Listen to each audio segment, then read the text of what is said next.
Right now on 710, we're taking off with 9 hours of live and local LA sports talk. The home of the 9-hour LA Sports Mega Block. Ladies and gentlemen, this is your captain speaking.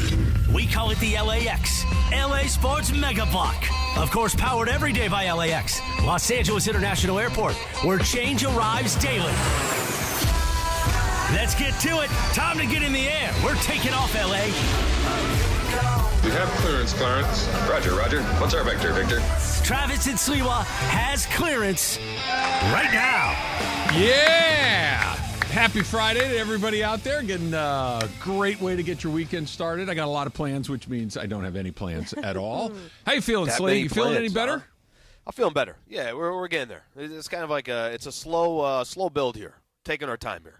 This is kind of wiped you out a little bit. I'm not trying to put you. You don't sound like you're at your absolute best. Oh no, this is as good as it gets. This is my peak right now. You sound like you're a little underwater, like you got a bucket over your head. Is it the mic or literally just? No, I think it's you. I don't think it's the equipment. I think it's that you're firing on less than all of your cylinders. I can't blame it on all the equipment. On me. Okay. I'm as good to go as can be. I like the little qualifier did as can be. I just here's what I'm worried about. I'm worried that I see you on Monday and you're like, "Hey, Trav," and I say, "Hey, Slee, how you doing?" And you're like, I watched a bunch of World War III videos again over the weekend. I couldn't get off the couch, and that has slowed down. That part has slowed down. Good. So the good news there is now I'm just. You know what? I got another 2 episodes in yesterday of Full Swing. Oh, okay. I'm really into this thing. This is the season 1? I'm still in season 1. Okay.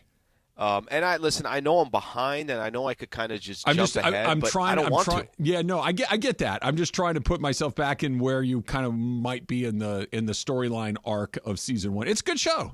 Netflix does a good job with that stuff. Okay, this is where it's kind of taken me to. For the first time in a very, very long time, I'm talking about since it was Tiger and Phil and everybody else that's kind of dominating.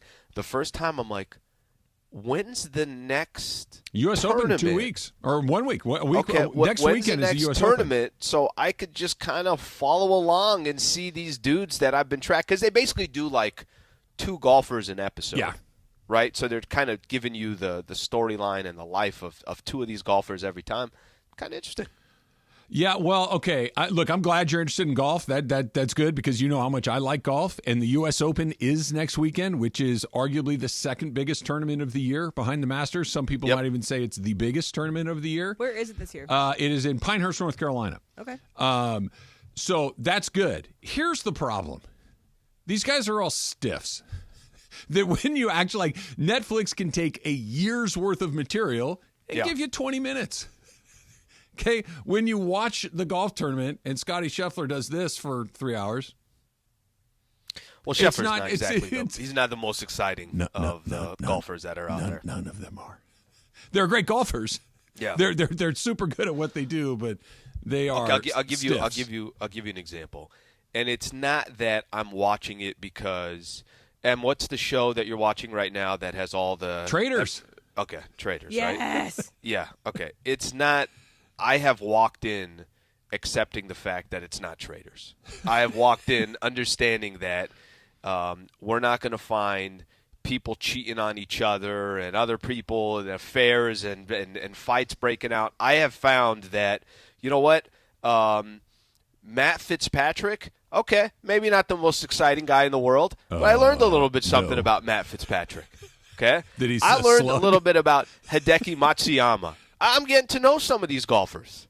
Okay, yeah, I get sure. I know you want brawls and affairs and everything else. No. I mean, that would be ideal, but what I want is personality. What I want is an opinion. What I want is some Drive to Survive hat. Yeah. The best part about that, first of all, part of the problem with the golf tour is that all those guys, It's a little better now because there's 2 different tours and they snipe each other a little bit.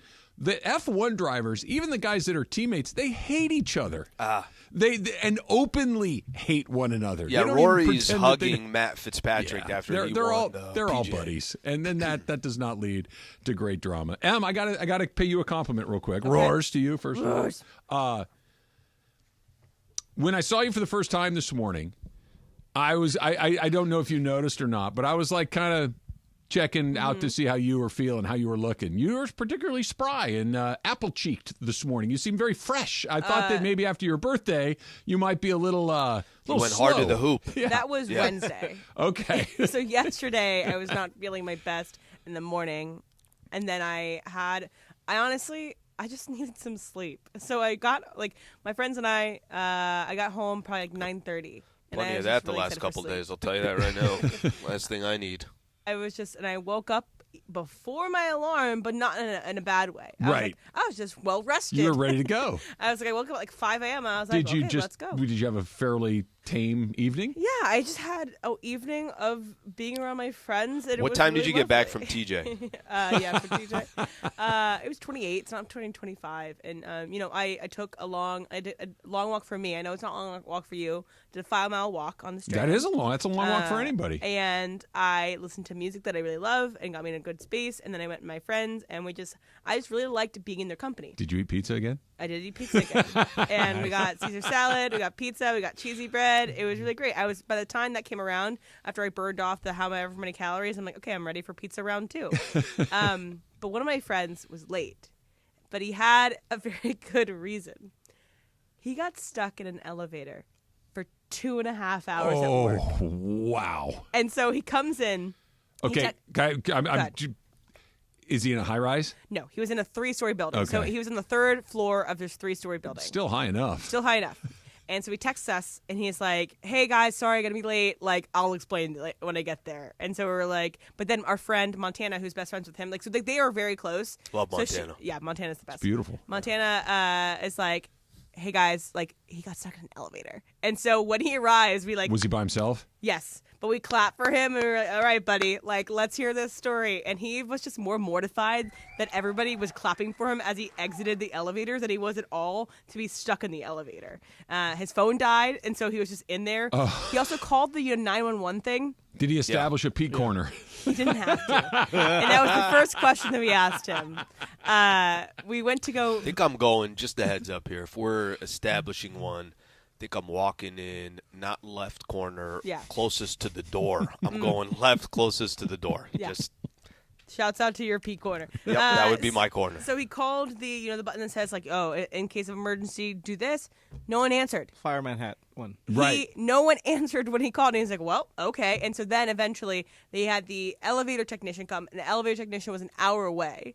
So the elevator technician comes. What did he do? God. He just sat there, and he closed his eyes. And it was just like, oh, this might as well happen. He answered some emails. And that's the biggest, dark stage capitalism thing, that he's answering emails while he could die in an elevator. Might he as never well. knows if it gets out. Might Get as those well. emails out. Yeah. Update your bank account.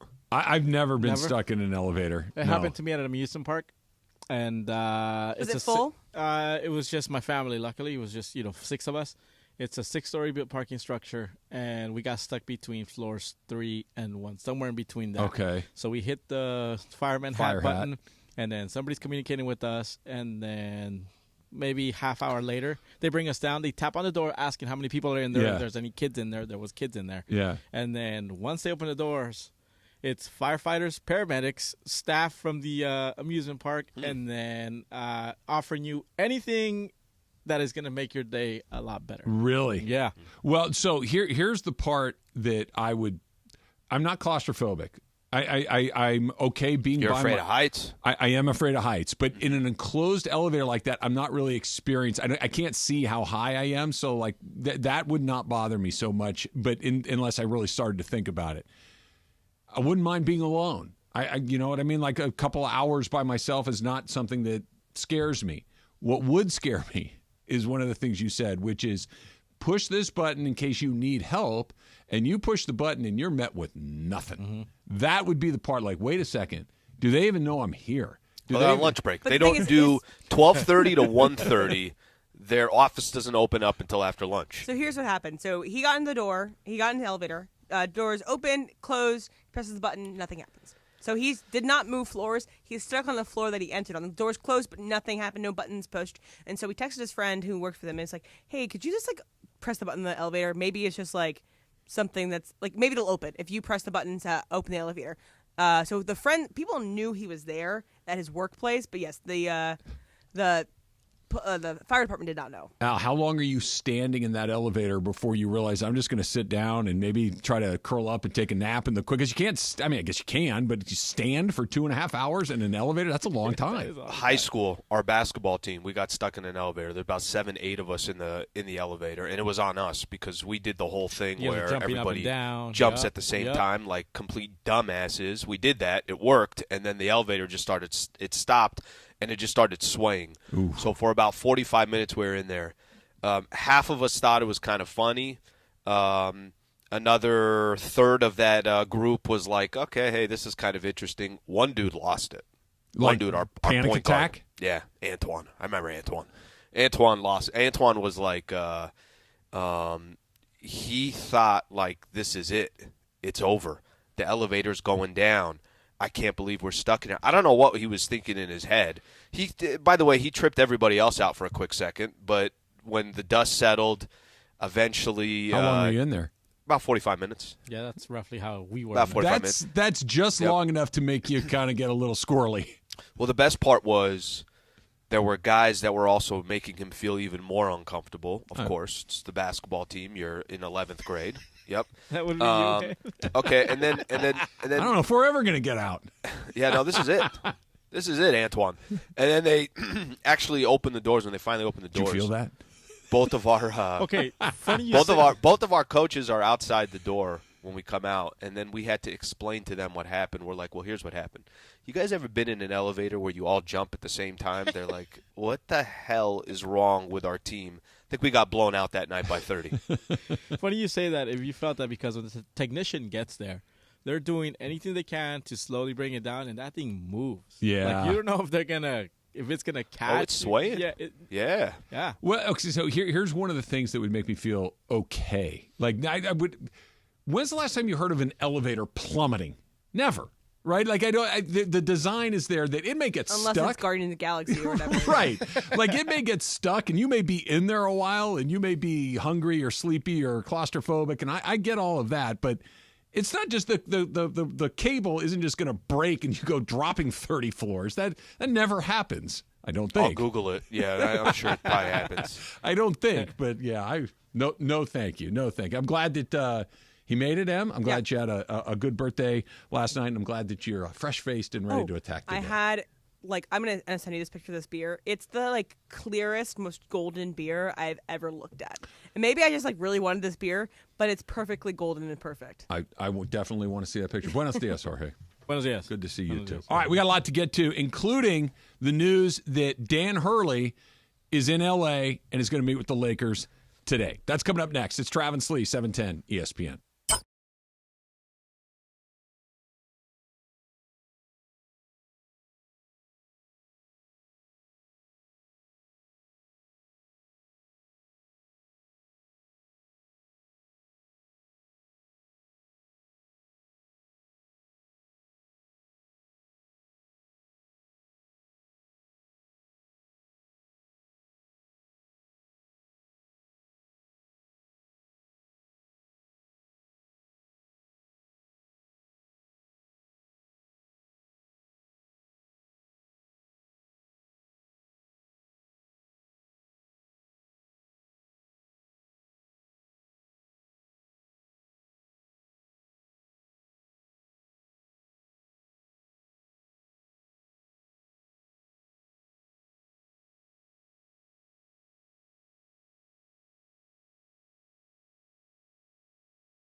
Travis and Sliwa on 710 ESPN.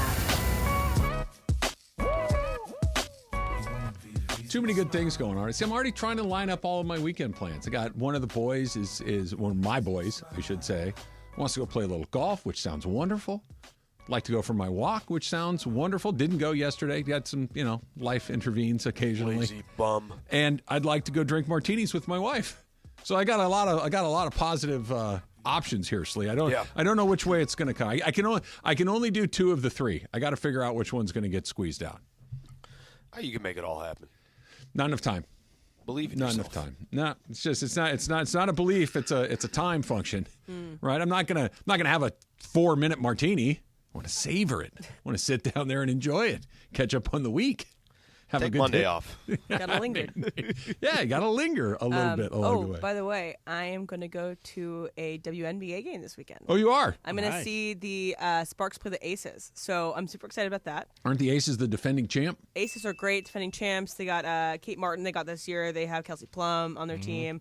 They got Becky Hammond as their coach. So the Aces are really good. Sparks are not as good as the Aces. But I'm excited to see Cameron Brink out there. I'm excited to see Shanae if she's playing. I don't know if she is playing. Kelsey Plum is the ex-wife of Darren Waller? Yes. Okay. Darren Waller cheated on her. She's in a lot of ads. Yeah. Right. Yeah. Did she's you making it guys happen. happen to catch Darren Waller's music video? Yeah, he did. Yeah.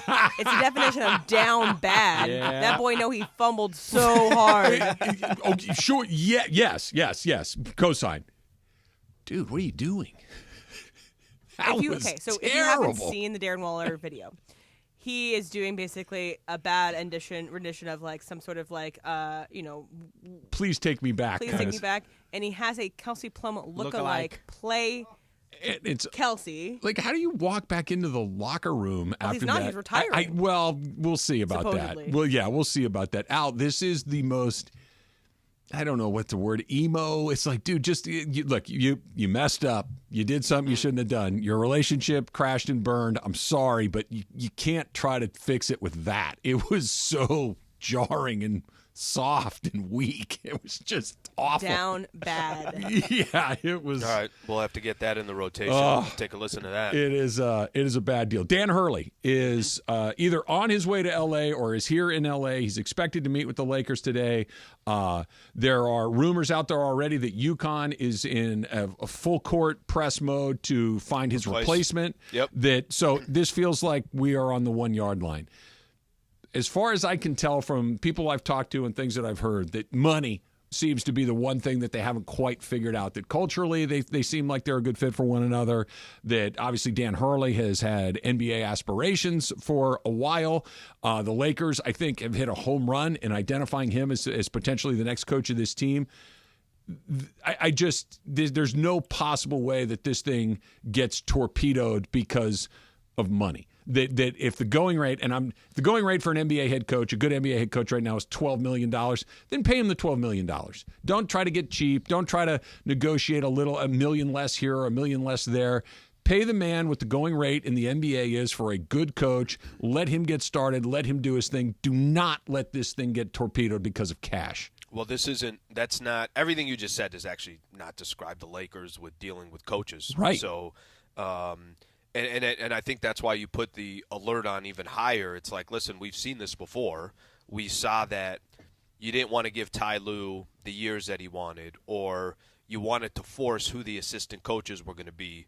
Darvin Ham was not a coach that wasn't that much leverage there for Darvin Ham. He had never been a head coach before, so this was a great opportunity for him. And the Lakers, I'm sure, tried to take advantage of that. With Dan Hurley, if this thing's going to come down to the finances, the money, whatever your history was with previous coaches, which is not good, and it also is not good in the sense that you're recycling too many coaches over the years, 6 coaches in 13 years. Yikes. It can't come down to that, right? And listen, especially because if the reports are true that, hey, this had been something that was strategic, that this was their top target, it was Dan Hurley. This is a guy that they thought present, future. This is the person that's going to change the Los Angeles Lakers, give them an identity, go down the list of all this other stuff. finances cannot get in the way for a franchise like the Los Angeles Lakers if it's the right person. That's it. And it feels like at the end it of the day, is. if it's the right dude, don't let money come into play to a franchise that can swim in their own money because of how popular they are. This is a backhanded compliment, to be sure, but this is why it can't come down to money, because for the first time in a long time, it feels like they're on the right path. And it feels like they're on the right path for a variety of different reasons. Not just because Dan Hurley is a good coach, which everybody seems to agree he's a good coach, that his tactical acumen is there, that his developmental style is there, that his culture building is there. That this feels like, if this doesn't work, it's not like you could point to a thing and said, well, look, this was never going to work because of this. That if it works, great, and it feels like there's an opportunity for it to work on a pretty big level. Here's why this has to get done for me. This is a bold hire. This is not the same old that they've done where, okay, NBA guy had been around the block a few times. That's Byron Scott. That's Frank Vogel. New guy, hot assistant. Okay, that's fine. That's Luke Walton. That's Darvin Ham. They've done the thing where the second those guys come in, you're basically like, all right, we're waiting for these guys to be fired because it didn't happen. This feels very outside the box. This is somebody that fits the bold category. It's innovative. This is strategic. This is thoughtful. This, by all accounts, has been in the works since they dismissed Darvin Ham, that he's been at the top of their list. This is something that gives me really significant hope for a strategic plan moving forward, that this person is good for LeBron James. This is a good person to maximize the LeBron James, Anthony Davis, the remaining time together to try to get as far as you can towards a championship as possible. He can do that, right? He's also the guy that can develop your younger players. He's also the guy that could be there for Anthony Davis as the centerpiece of this team. He's also the guy that can instill a culture that might be there for something beyond a second or a third or a fourth year, maybe even a little bit deeper into that, to kind of rebrand what this means. They've checked every box. These are not traits that we've associated with the Lakers for the last 10 years or so. It's been what's good for today. Who's available today? What can we do today? This checks the today box and the tomorrow box. This is new for them. It cannot come down to, well, he was a little more expensive than we wanted. It can't be that, because they're finally on the right track. So I don't think it feels like this way, right? If a couple things that you said I want to go back to, but I think the fact that Dan Hurley is flying to Los Angeles, and whether he's there right now inside that Lakers training facility or not, whether they're having the conversation or not, the fact that he's flying to L.A., I don't think it feels like to me that wouldn't be happening unless it's semantics at this point. Okay, a couple other details that we got to get through, but if he were to fly from the East Coast out to Los Angeles and it's like, all right, guys, let's start our negotiation. We want to give you a 3-year deal. He wants a 5-year deal. I don't think it's going to be that at this point. Could be wrong, but it feels like that hopefully is a little bit further down the road. But I think the thing that you said that's most important. Listen, it has not been it's not fair to say it's just been a complete catastrophe for the Lakers, because I don't think it has. Now, that doesn't mean that I don't like the vision. It doesn't mean that where's the long-term plan.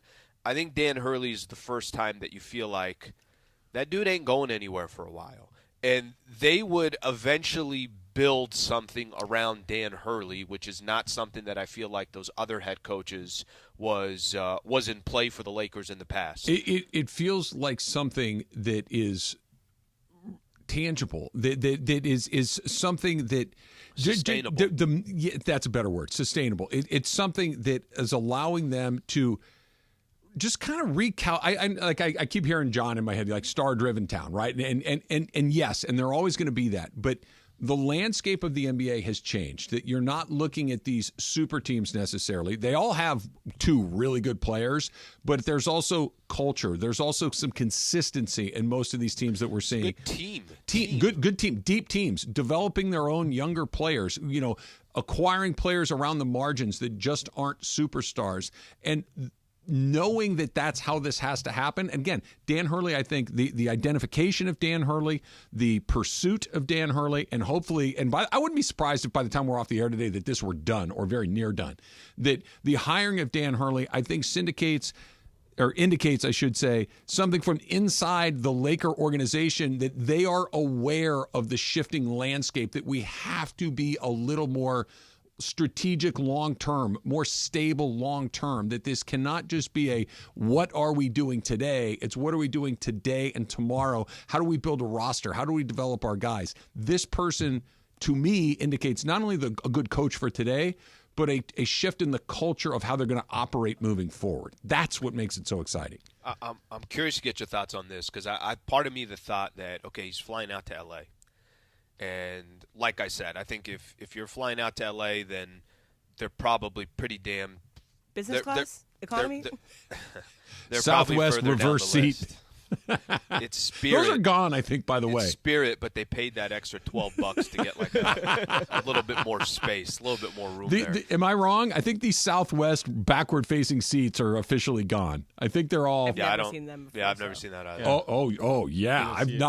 I've sat in them, and it's like traveling through time in reverse. It's just the most bizarre thing. You're staring at this guy across from you for an hour and a half on your way to Phoenix. It's terrible. Might as well start playing cards. That's what you want it for. If you're going on like a guy's trip, that's train. The Amtrak's a perfect example for that. Exactly. You sit in those fours. Exactly. Yeah. Exactly. Yeah. But before we start talking about Spirit Airlines and Southwest Airlines, I completely forgot what I was talking about. No, that he's on his way out here.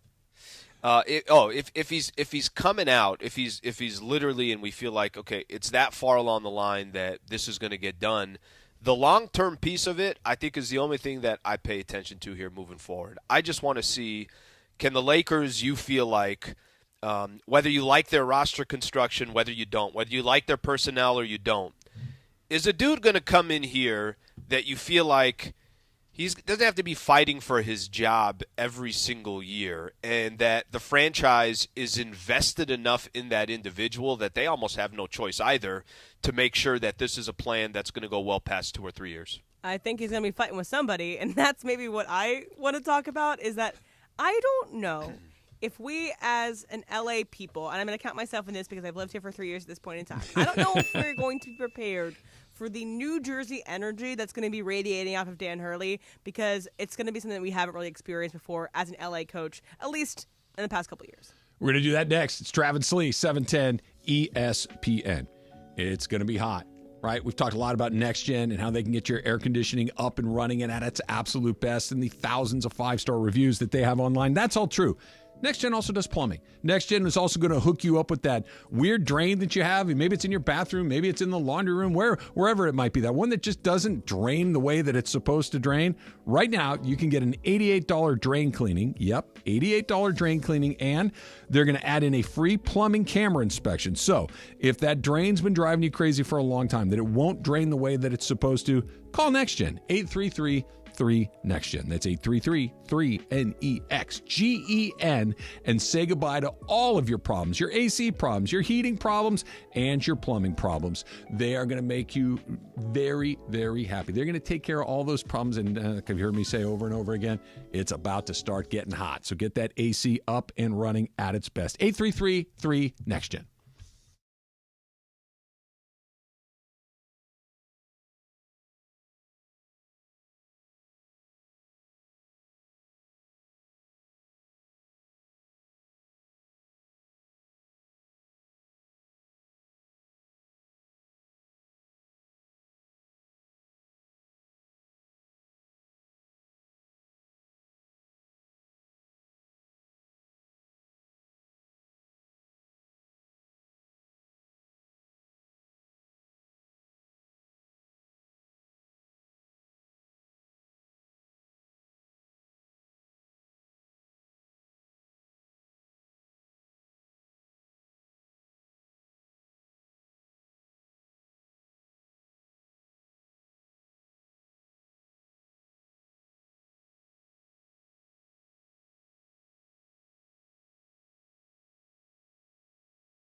trap. You're gonna linger around with your martini later today. Okay, this is restaurant. Jorge, you've worked in restaurants. Hey. Did you work? I know you work fast Chick-fil-A. food, but yeah, Al, you never worked in a restaurant, right? I got accepted a job at Golden Corral, but I didn't call back. I didn't call back early enough. Right. And then it got rescinded. Well, yeah. Look, Yeah. the offer offer's on the table. You walk out of this room, it's going to somebody else. Listen, I was negotiating. I had Kennedy Rec on the other line, and I I was putting the understand. two together. I was like, listen, whoever's got the highest offer, like, why don't you get your ass out of here? I never worked at a restaurant either, but I'm fairly certain and Jorge, tell me if this is right. Hey, no rush, stay as long as you want is code for get the hell out, right? Depends. It depends on the time of day.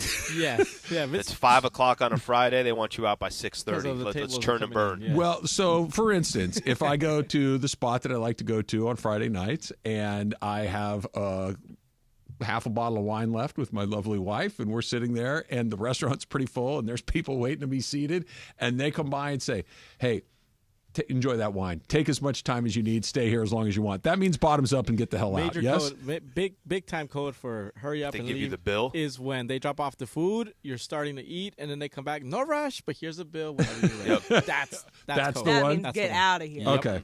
I mean, I'm going to do what I want They should anyway. just sit. but They should just sit that next party next to you guys.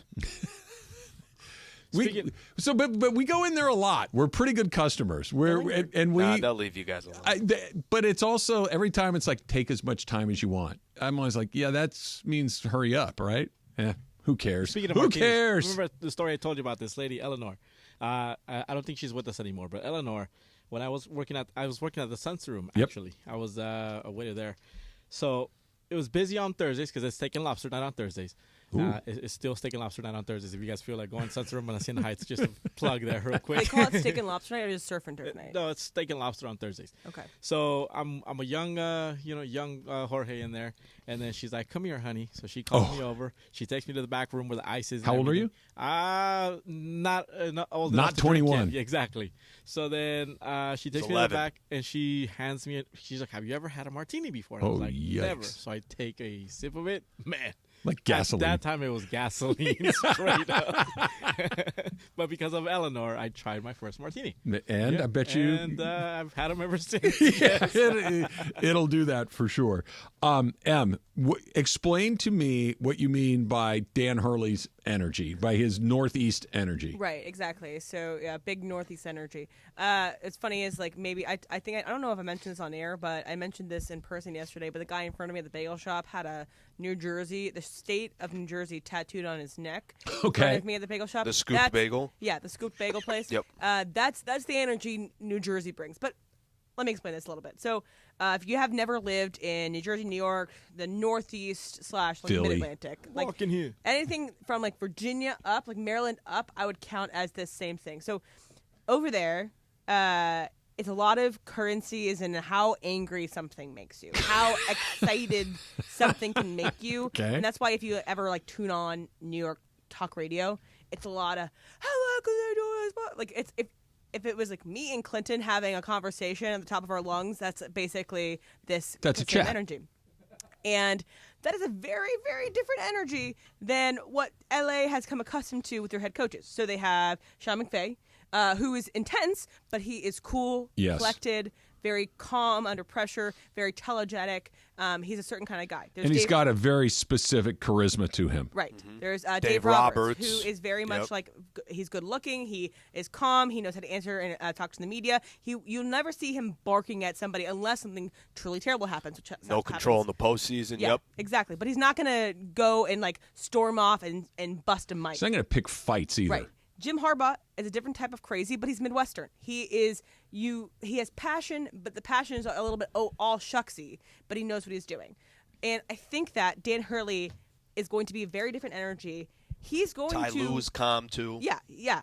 He's going to drop a mic. He might drop some F-bombs. He might be abrasive to media. And this is something, though, that can gain you favor in the Northeast and with certain kind of energy with people out there. Coming here, there's a lot of currency and apathy and not caring about anything, but or not care enough. Not care too much. Exactly. Yeah. Dan Hurley cares a whole heck of a lot. He's from Jersey City. He's a Northeast boy. And I played a song yesterday called Northern Attitude, and literally a line from the song is, I'm mean because I grew up in New England. Dan Hurley is going to be a different kind of mean that's not going to easily adjust to this LA lifestyle. I have a hard time with it right now, is that I have a hard time not being that same version of myself that I was in the Northeast. So I don't know if Dan can change. I don't think he should change. I think he should be himself. And I think this is what's going to – I get the piece of, all right, well, L.A. fans are going to be different than fans in New York, or a good example, the way the Yankees media – Dodgers-Yankees are going to start a 3-game set. The way the Dodgers media is going to be different than the way the Yankees media is. You're not wrong on that. But I think ultimately for him, he's going to be coaching – the brand that's arguably the most talked about brand in all of the NBA, and certainly for Los Angeles, there's 2 brands that really mean the most, and it's no disrespect to any other brands, but the Dodgers and the Lakers run everything. So I think you could have that energy. You could have that maybe people can look at it and say, geez, this is way too much. Ultimately, at the end of the day, Lake fans are going to be wondering, you winning or are you not? Are you heading in the right direction or are you not? Because you can have that same personality that he has. You can have that passion that you're talking about, that, oh, my God, I think this guy is crazy. But if you're 6 games below 500, or you're fighting for just to be in the play-in tournament, maybe that energy doesn't come off the right way. But if he's got that energy and his team plays that way, and his team actually believes in what he's saying in his message, and there's an appreciation for the hard-nosed blue-collar work that he also brings on the floor, I think there'll be a kind of a different type of appreciation for it. So I think ultimately it will just come down to, is it working or is it not working?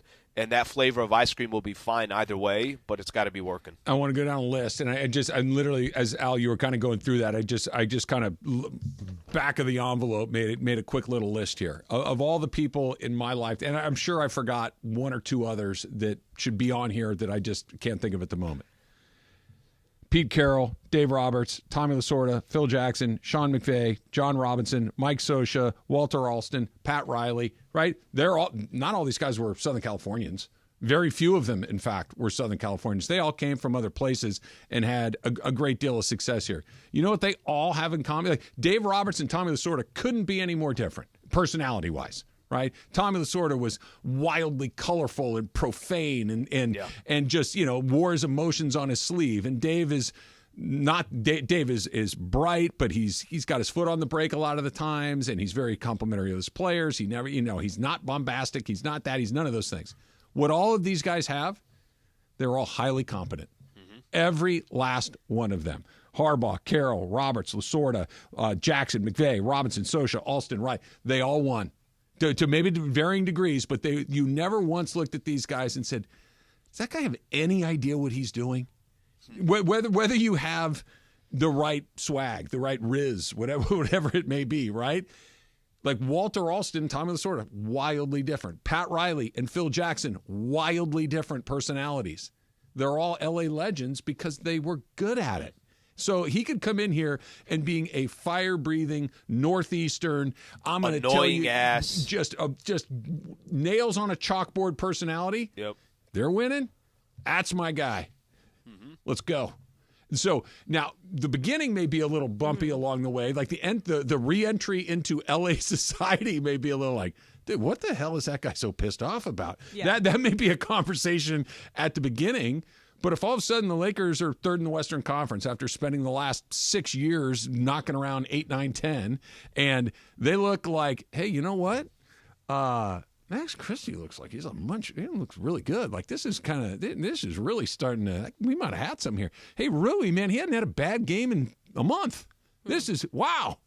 Then it's like, dude, I love that guy's attitude. He should have a New Jersey tattoo on his neck. Right. Like we will adapt to him. He doesn't have to adapt to us because we just want people to win. That's right. It. No, I agree with that. And maybe it's a thing, too, of like maybe Dan Hurley steps foot in Los Angeles and be like, this is not for me. Because, again, we've seen it with Trey Turner. other players that have chosen not to stay in LA for a myriad of different reasons. Yeah, but there's a difference. Trey Turner got sent here. It wasn't his choice. When he got a chance to leave, he left, right? Took advantage of it, yeah. Corey Seager was drafted by the Dodgers. I don't have a chance. I have to stay here until I get a chance to leave. And when I get a chance to leave, I'm going to leave. Max, but those guys, he's choosing to come here. And Dan Hurley can choose anything right now, right? Like if Dan Hurley wanted to, just as an example, if he decided, you know what, I'm not confident in the Lakers front office. I'm not confident with the direction of that organization. I'm going to wait a year. The guy doesn't have to go take an NBA job now. It's clear he wants to coach in the NBA, but what he could do is say, I'm going to go back to UConn for one more year. Let me wait to see. Maybe there's other opportunities that are going to come up over the next couple of years. Like you said, Trav, this is him basically – no, that job is available. I'm interested in that job. And he's got a hammer in his hands right now. Like he will never have more weight to get what he wants than he has. You know, if let's say UConn doesn't win another title or it just doesn't work, and all of a sudden, you know, I get that the Lakers maybe don't have the best roster in the still the Lakers. And it will always be the Lakers. Even if they don't have the best team, the best roster, the best front office, the best ownership group, it's still the Lakers. And he could call his shots right now. Absolutely. Right? Like you just and said. This is his chance shots, to do length, all that. Vision. A year from now, maybe he does, maybe he doesn't. But right now, he absolutely does. And I think it's going to work out. I think they're going to get it done. It can't get busted up because of money. I think the Lakers know that can't be the reason that this thing falls apart. I bet you by the time we're back in here on Monday that he's got it. He's got it going on. Also, so sad for UConn catching another L right now. They're down 9-1 in the college baseball super regionals. To who? To Florida State, top of the fifth. Ooh, that's early. That's a lot of runs right out of the chute. When does Virginia play? Who's play at 4 p.m. So if you're looking for a bandwagon to hop on the Who's. I'll get on it for a minute. I'm still stinging. The Gauchos got eliminated in the regional final. So what are you going to do? Ask Slee is coming up next. It's Travis Slee, 710 ESPN. The Big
It's time, like we do every Monday, Wednesday, Friday at 10:45. Let's get to it. Ask Slee right now.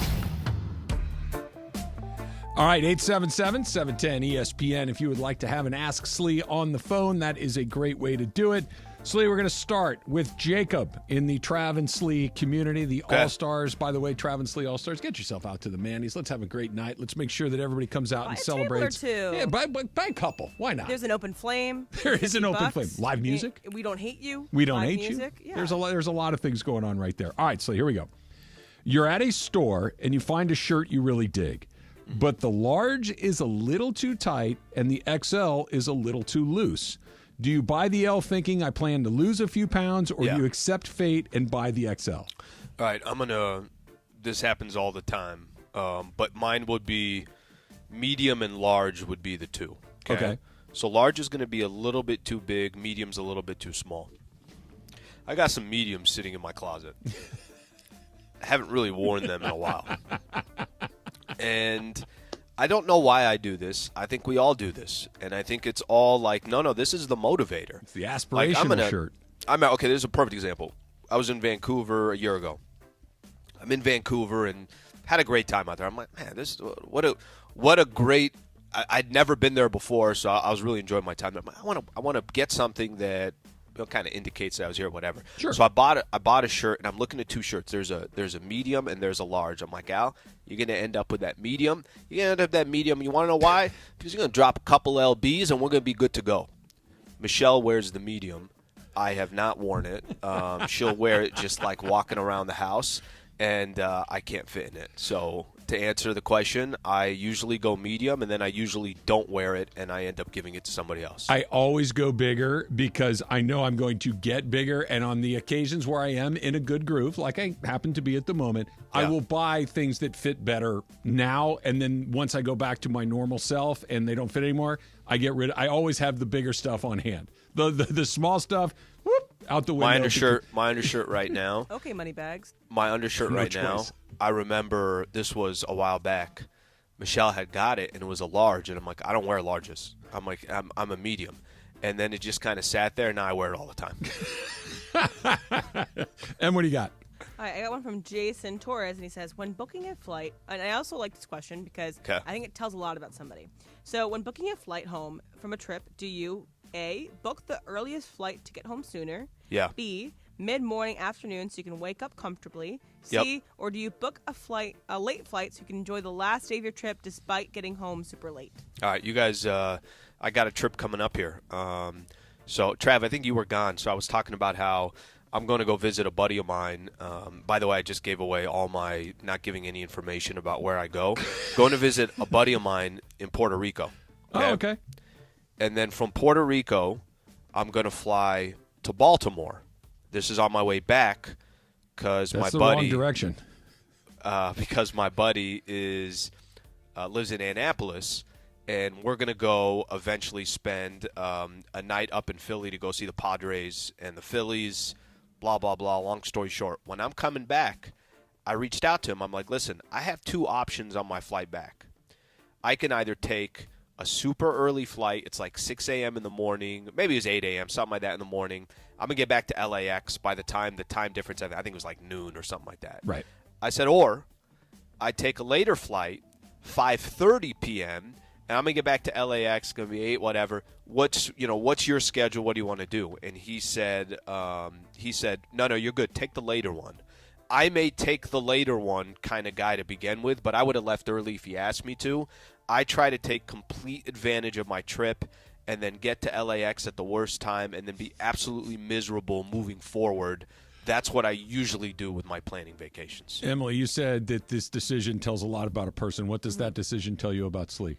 I think that you value, like, the vacation portion, and you're okay with, like, not... I think you're okay with being, like, wiped out at the end of vacation. Like, not in a bad way of, like, you are going to get every ounce, but, like, you're okay with not being fully rested when you're, like, kind of trying to take advantage of all the time. Yeah. So to give you an example, and this is another perfect one, flying out there, I'm going out to Puerto Rico. I'm taking a red eye on a Wednesday, like it's almost midnight or whatever.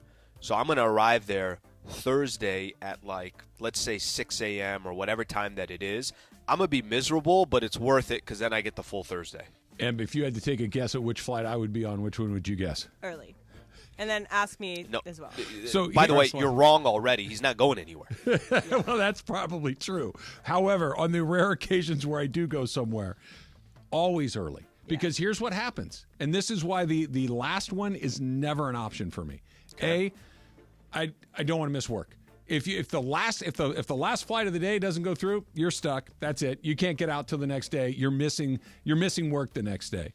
If I'm in the morning and there's a snap, I can get on the afternoon. Even if the afternoon has a snafu, I can get on the nighttime flight. So I got a couple of backup ones along the way. And by the way, I need to get home. I need to get organized. I need to get prepared. You're responsible. No, I'm anxious. Like I'm worried. Being late creates an incredible amount of anxiety for me. Missing things creates anxiety for me. I'm going to help you out here. I'm going to help you out here. Next time you're on vacation, smoke a joint in the morning, and then by nighttime, you're good to go. You have no anxiety at all. No, doesn't work like that for me. Doesn't work like that for me. You might be midday, but if I think you're probably morning. I'm always morning. Yeah. One, it's same thing as you. You're less likely to be delayed in the morning because always. it's basically Always. You're almost always the first flight of this crew, so they're usually on time. You're not really backed up because you're waiting for this other flight to come in. Well, all that stuff. There's that too. I hate if I fly that day. All I'm thinking about is the flight. Like, yes. If I have this extra day, where I left at 5:30 p.m. from Hilton Head or whatever, the whole day I'm only thinking about how early do I have to leave to get to Hilton Head Airport on time. Like, I'm only thinking about that flight, and so I'm wasting that day anyway. I'm not relaxed anyway. Same thing for you. And two, I don't like, because a lot of times to check out, if you're not staying with a friend, check out early. Yeah. You check out 11:30, whatever, and I'm just carrying my bag around, and I feel like I'm always in the midway. So I'm always early, if not a red eye, so that I'll be there early. When I go to the East Coast a lot, I'll do red eyes. I take my luggage on a hike just to get a couple more hours Freshen out. up in the airport bathroom. So for some reason, I do believe you on that one. A couple more hours, Jorge. Hey, Jorge from ESPN LA. Hey, Jorge. Have you called and confirmed that your buddy's going to be in Puerto Rico when you arrive? I'm just kidding, man. I just don't want you to fly there just for the flight. I have confirmed. No, Porky wants to know, since you like hip-hop music and stuff like that. Porky asks, have you ever tried freestyling or rapping at some point in your life? No. And there's a specific reason for that. I don't think I'd be a good freestyle or rapper, so I have not done that. Jorge, have you partaked in any freestyle? I or have, rapping? yes. Okay. Yes, I have. And then I had something called like this. Can't somebody just tell me what it is? But I can't stand people that's all up in my biz. So please stand back before I hit your back. And there you go. Good. Yeah. You got to put a beat underneath that. Yeah, you gotta. Not bad right there. That was one of our. I like what Trav just did too. He said you got to put a beat, and then his hand moved like this, like he was a DJ. No, that was. It's funny you say that. Like when I did it, I'm like, God, I hope nobody thinks that's what I was doing. Like you know how I talk, right? I always am waving my arms around when I'm talking. Awesome. And this guy is mixing. When I did that, I'm like, oh God, that could be looked at all wrong. Like that's had nothing to do with what I was doing. Can you imagine Travis holding a headphone and saying, "Yes, there you go." Yep. Like no, you got to do it like Trav's this. killing it at the club. There was four of us in high school who would kind of mess around with music and stuff but just messing around, nothing too serious. One more on the way out the door. Anthony Gaeta writes, why do the phrases bee's knees and cat's meow mean the same thing? And what phrase should be added to this lexicon? Can I tell you something about phrases? By the way, I have no idea. So let me just like put bee's that knees out and there. cat's meow are both like, oh, that's pretty cool. So that's exactly what you want. But if you say a dog's breakfast, that means it's the worst thing in the world. But also, you of course would know those phrases. Do you ever say phrases just based off of, oh yeah, I've heard that before, but never really give it like true thought of why the hell am I saying that? Well, or what exactly does that mean? I mean, of course I have, but I do think about these things and what they mean. Because I obsess about stupid stuff. I like the minutia of it. So it's a red letter day. You know what that means, right? Means on the old school calendars, the important days like Christmas, Thanksgiving, Easter, like 4th of July, the number would be red on the calendar. So it's a red letter day. I learned something new today. There you go. So it's all stupid stuff like that. And I don't know why cat's meow means good, but it does. Dog's breakfast means bad.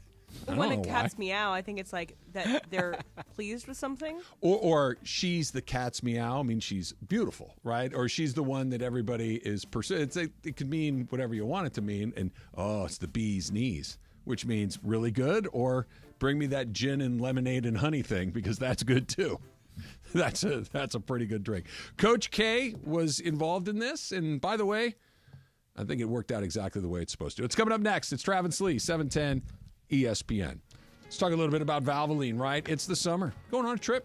Where are you going to go? Who are you going to see? You going to have a good time? You're going to drive to get there? If you are, you might want to get into your neighborhood Valvoline Instant Oil Change, home of the 15-minute drive-through oil change. Because for 30 years, Valvoline has been providing you, me, and everybody quick and convenient automotive maintenance services for busy people just like us. In and out in about 30 minutes. You don't even have to get out of your car at Valvoline.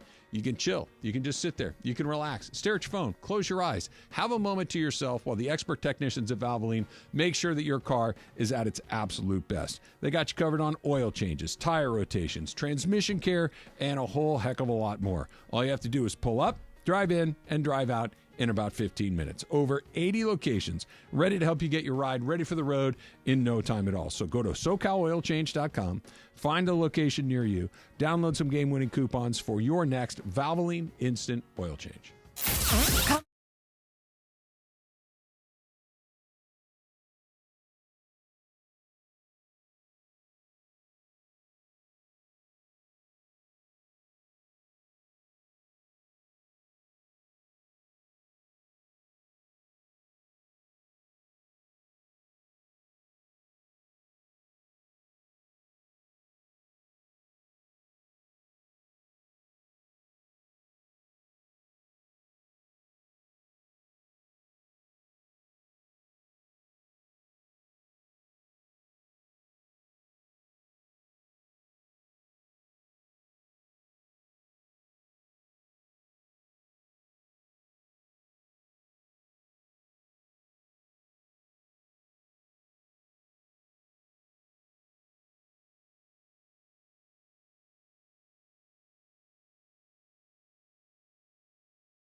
And Sliwa. But do you think it's the right move? Do you think it's the right strategy? No. Live from LA Live on 710 ESPN.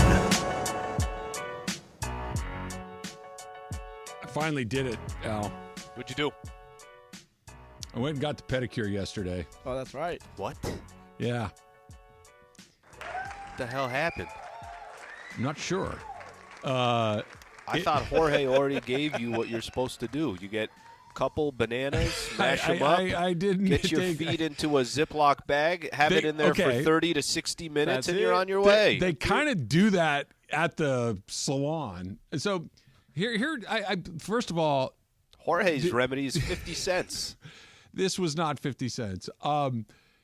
It was interesting because this is a good example of if you don't know, you don't know. And what your perception of something might be could be so far off. This was a good life moment for me because I thought a pedicure was one thing. It turns out I didn't even know I had no idea what I was talking about. None.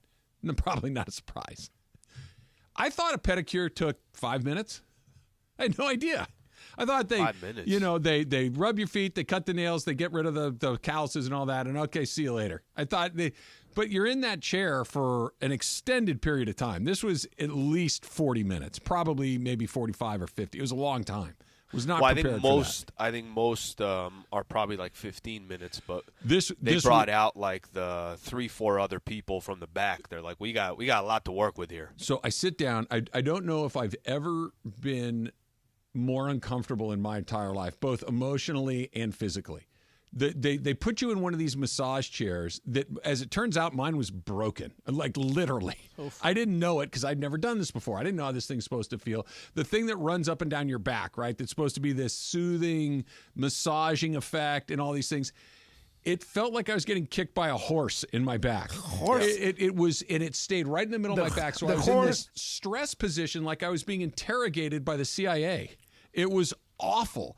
3 different people come over like, hey, this isn't supposed to be like this. I'm like, yeah, I know. I already have my feet in the water and all this stuff, so I'm not getting up and moving around. What the hell is going on there? It was there? so uncomfortable. And then I've got this person working on my feet that's got sharp implements that she can stab me, she can attack me, and I'm feeling very exposed because I don't know what's about to happen next. I don't know. She's trying to tell me to put my foot up, down, in the water, out of the water, in this bag, over here, over there. Only we don't share a common language. I don't know. Did we live stream this? It was so miserable. And I couldn't. Susan's taking, like, she keeps saying, "Are you okay?" And I'm like, "No, I'm not okay. This is really bothering me deeply." And then it ended. My feet felt wonderful. So it was this very complex. So I was vulnerable.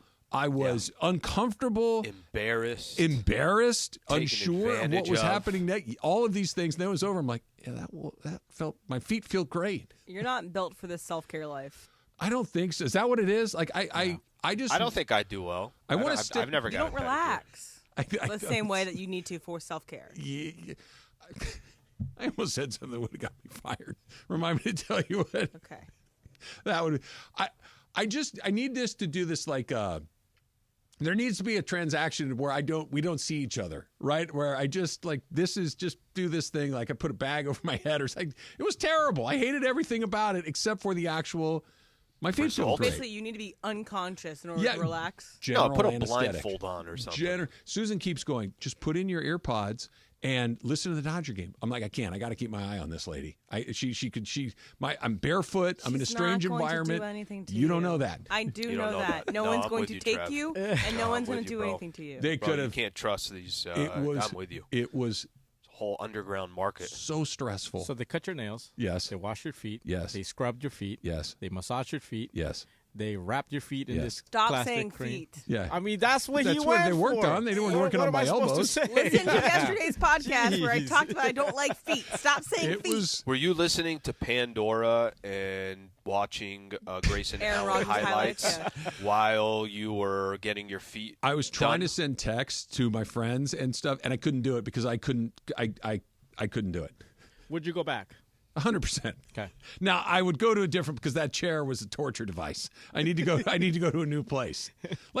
And one guy comes over. Oh yeah, this doesn't look like it's working right. Oh, I know how to do it. And this person starts pushing. 4 different people came over. Was that the only chair? They couldn't move you to There were 4 empty ones. Like, why did you send me to the one that doesn't work? Well, you didn't know it didn't work. Susan's like, you just need to. I can't stop. Leave me alone. No, they sent you to that one because they're like, look, we're not even sure if this guy's coming back. He doesn't have the best experience. I should have watched Clipped. Should have started to stream Clipped on my phone. That would have. Do you get both in? No, are you I still need to watch the second one. What the hell? You told me to watch it. Now I'm caught up. Here's the deal. Granted, I have had 88 hours to watch things. I went into a password hell last night that I could not get out of. We saw a little glimpse of that after the show when we were in the bullpen, and the guy changes his password every time because I never remember them, and it's unsafe to have the same password for everything. Write it down. Where? on a Post-it note and put it next to the TV. You got your pad. No, you got your pad right there. Everywhere you go, you got your Post-it pad. Here's what happened. We sat down to watch episode 2. Yep. And I open up the Hulu app, and it says, enter your password. I don't know what it is. So I have to go to password recovery, right? Yep. So I type in your email address. Type in my email address, and it says, oh, you have your My Disney account that allows you access to Hulu and all these things. I'm like, great. Password for My Disney. I don't know. You should know that. This is your place of work. I don't know it. I haven't used it in 9 years. Yesterday was not going to be the first time that I needed to know that. By the way, don't log in at this point, because at this point, all the harassment training and all that other stuff that you're probably going to get fired for if you do log back in because you haven't done the training in 9 years, don't log into Disney. They're going to fire me for many different reasons other than that. I'm not worried about that. So I had a choice to make. I could wade deeper into password hell, which I punted on. I'm like, I'm not doing that. Super simple to deal with if you just remember your passwords. Speak for yourself. I can't do it. Or I could create a new email address and pay for it. But my cheap side defeated my password side, so I just gave up and went to bed. That's what I did. Susan's like, you're really not going to figure this out? I'm like, no. Text me. I could have just gave you mine. So your afternoon Get ready. was first getting mad at something in the bullpen, and then about passwords. Then you go to a pedicure, which freaks you out, and you hate it so much, but you loved it because of the result. And then you sit down to relax with your lovely wife and linger and watch Clipped. And then you're like, oh, well, I was going to go to bed. What the heck is wrong with you? What time did you go to bed? Was it like 7:30 at this point? It's a little before 9. A little before 9? 8:40, something like that. Yep. Dodger game was over. Yeah, it's done. They're playing in Pittsburgh. You're fine. You know what? Well, thank God you remember your whatever channel the Dodger game's on. 690. You can't remember your password? No, because it's different. 3 digits as opposed to 15. If they let me make the password be a 3-digit number, I could probably remember that. I'd also get hacked and somebody would steal all my stuff after they get me at the salon for my password pedicure. Password help. You started at the with the review yesterday. Yes, wasn't my day. What's the app now? Is there an app you could just have everything? I'm sure there is, but then I'm sure you need a password for that. I know. You need a password to get to your password. Stupid. It's moments like that. I know it's me. You're looking at me like I'm a moron. I get it. I am. In this particular case, this is 1,000% my fault. But I never feel more out of touch, hopeless, old, incompetent, stupid than when I get that password prompt. Because I know I'm not going to be able to figure it out. I mean, I'll get it. I'll get something eventually that makes me feel super old. So, like Skippy Toilet. Like what? Something the kids are saying. Oh, Skippy Toilet? Skippity Toilet. That's a phrase? Yeah. No, I thought you said like Skippy Toilet, like Skippy peanut butter on the toilet. I'm like, what's going on in your house? So we tried to talk about Clipped, and all we ended up talking about was your password. But Al, did you like Clipped? Good so far. Yeah, good so far. The only thing I'm having a difficult time with, the characters that they're using on the basketball floor. Yeah, that one's a little tough. The guy who's playing characters. The guy who's playing Blake Griffin, I'm like, you gotta get a little better of a Blake Griffin. The guy playing Steph Curry, yeah, we should have redone that one. Laughable. That one. It's literally laughable. Okay, what and Steph Curry looks like. Here's the problem too, and I know that at the end of the day, we're not trying to. They don't have to nail all of this, but the problem is, Showtime nailed all those players, and they nailed a lot of those actors that I think about that a lot in those first 2 episodes. But Ed O'Neill, Shelley Sterling, that whole V. Stiviano, like the actual storyline of what's happening. I think they're spending a lot of time on the basketball part. That part is good. That part's interesting. That part of her jealousy and how she's just getting dirtier and dirtier in the game. How Donald Sterling is so clueless of what is going on. The storyline's really, really good. Dodgers are in the Bronx today. They're opening up a 3-game series against the New York Yankees. Apple TV's Heidi Watney, and the game's on Apple TV tonight and some other places. She's going to join us next. Talk a little Dodgers-Yankees. It's Travis Slee, 710 ESPN.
10 ESPN.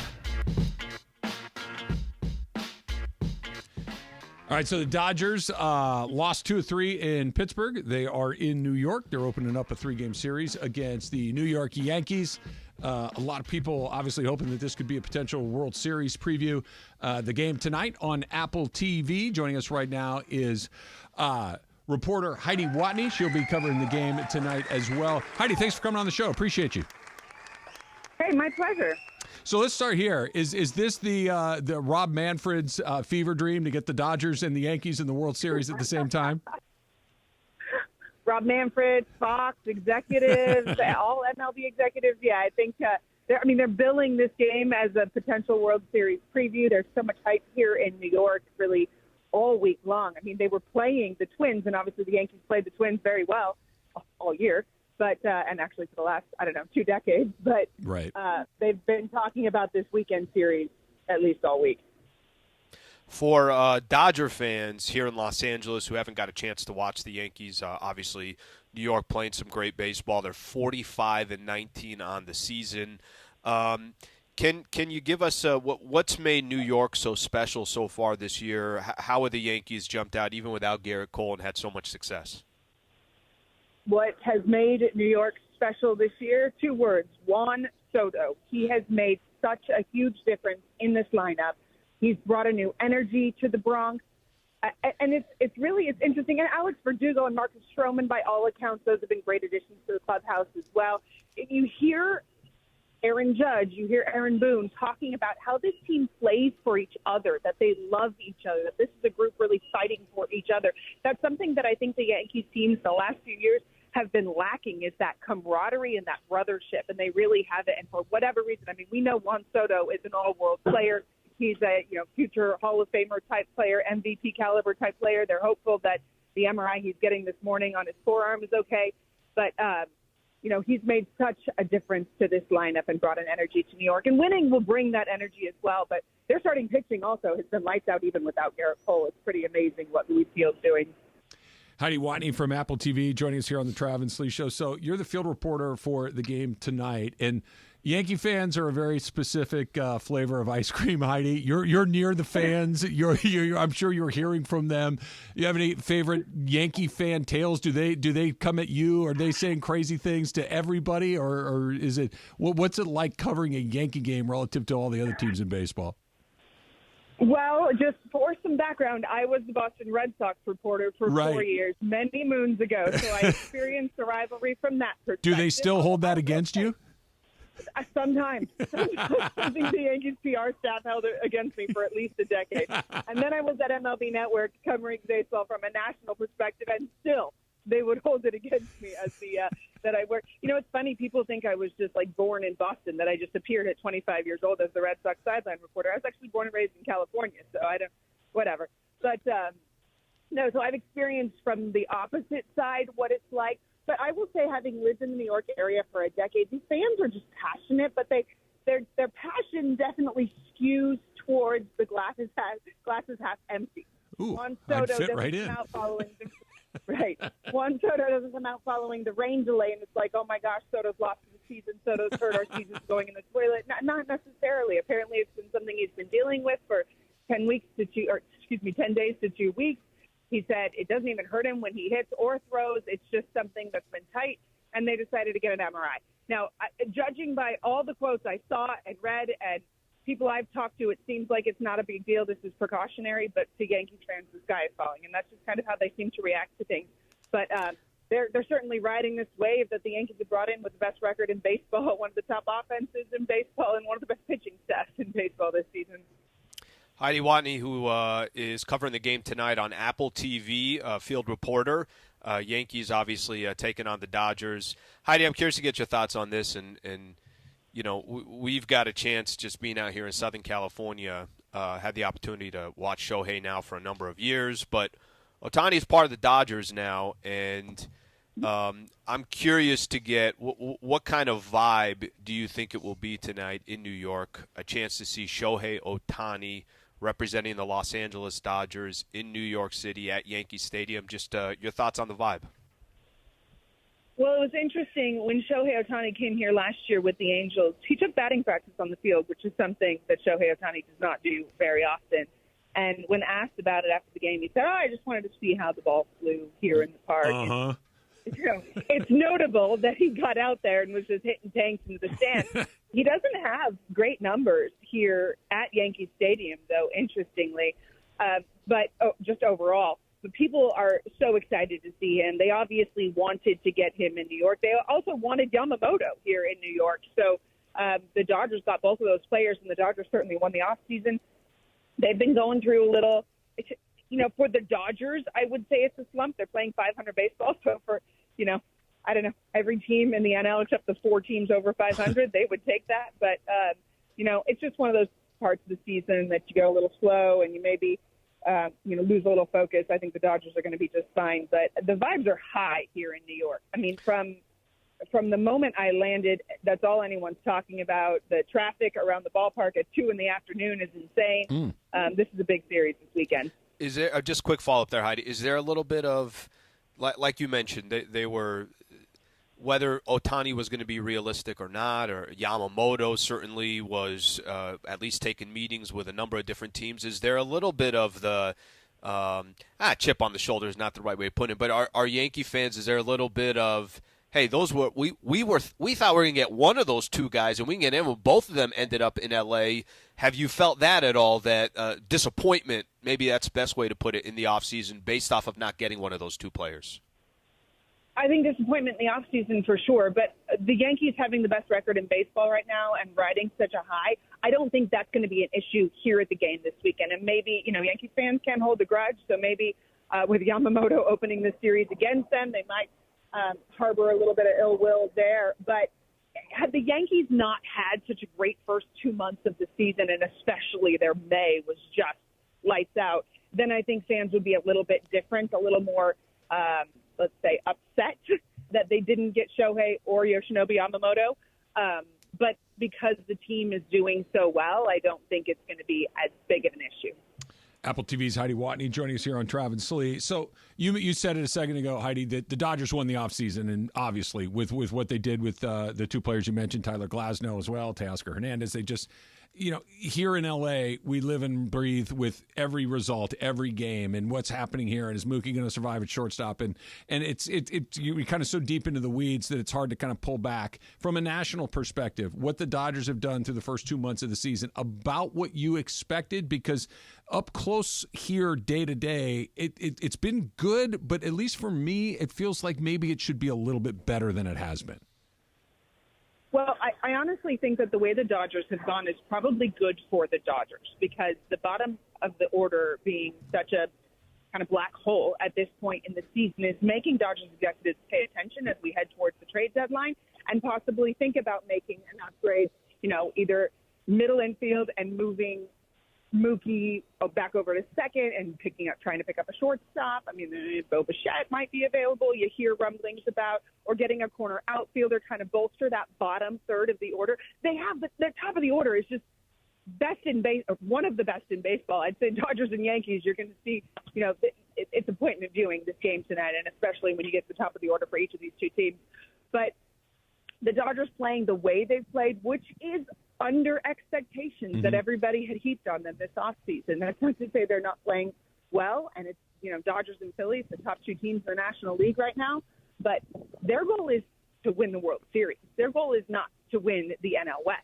So, they've already got, 7-8 game lead in the NL West. They're doing just fine there.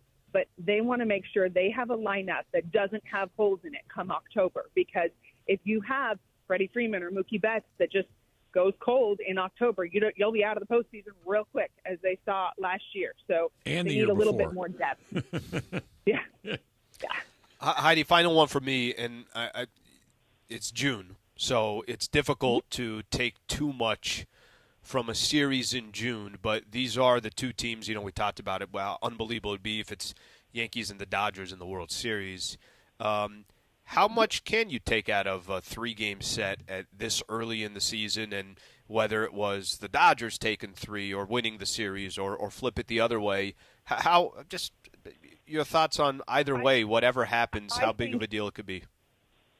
I think it's a big deal because it's a litmus test, right? The Yankees have been rolling through the competition. They faced the Twins twice in the last month, and there is some sort of voodoo curse against the Twins right now in the Yankees. But when they come up against the Dodgers, that is their formidable foe that they've been looking at across the country. And if the Dodgers come in here and take 2 of 3 or do really well, the Yankees might reassess. Wait a second, was this roll against the best of the best competition, or are we just rolling over the people that are in our path? And you can only play the opponent you're playing that night, right? So this is a huge litmus test. Now, if the Dodgers come in and they've been performing at 500 and they don't do well and the Yankees keep steamrolling the way they've been doing and they roll right over the Dodgers, then that's going to be an even bigger wake-up call for the Dodgers. So I think this is a huge game for this point in the season, not just for the vibes and the emotion and the AL against the NL and the behemoths and the matchup that everybody's looking for. It's got great pitching matchups this weekend, too. I mean, Cody Poteet's not necessarily, it's not Clark Schmidt. Clark Schmidt was on the IL, but he has been serviceable for them. And then you've got Glass now on Sunday Night Baseball. It's against Luis Gil, who's been the best pitcher in the American League this year. It's going to be a great series this weekend. Heidi, last one for me before we let you go. She's covering the Dodgers and Yankees tonight on Apple TV. Only one team can win the World Series, obviously. Are both Aaron Boone and Dave Roberts the manager of these teams next year? I think so. I don't see either one of them. I mean, they love Dave in L.A., and he does such a great job managing that roster, because a lot of managers' jobs right now, with all of the information and so much involvement from front offices, is managing those relationships and managing that room, and he does a great job. They love him there. And Aaron Boone, it's the same way. It's not, you don't have, gone are the days of, Sparky Anderson and Jim Leland making all the calls themselves. That doesn't happen anymore. When you have a great relationship between the manager and the front office, which both of these guys do, and you have a great relationship with your players, and the players have buy-in, and they believe in you, and both of those guys have been there. I mean, just look at 2003 and 2004 postseason. You got Aaron Boone one year, and you got Dave Roberts dominating with a stolen base the next year. I don't think either one of these guys are going anywhere, barring any kind of crazy, unforeseen collapse by either of these two teams, which I don't see happening anyway. The Dodgers and the Yankees tonight on Apple TV. You can see Heidi Watney. She will be covering the game as well. Thanks, Heidi. Enjoyed it. Thank you. Thank you so much. Good talking to you guys. You got it. I wonder about that. But they're both really good. They both have – Aaron Boone's near the end of his contract. Dave Roberts, if they have another first-round exit, I mean, maybe – I'm with you on that. I don't know if I don't they're think both he survives back. the next one. But I don't know if they're both back. Two straight postseasons, so. The case for Dave Roberts surviving is that why now? But the case for him not is again. We'll get into that a little bit more. But next – Factor Cap with the now 28-year-old Emily Hebel. That's coming up. It's Travis Slee, 710 ESPN. All right, breaking news from Pizza Hut. Introducing 30% off menu price medium and large pizzas for a limited time.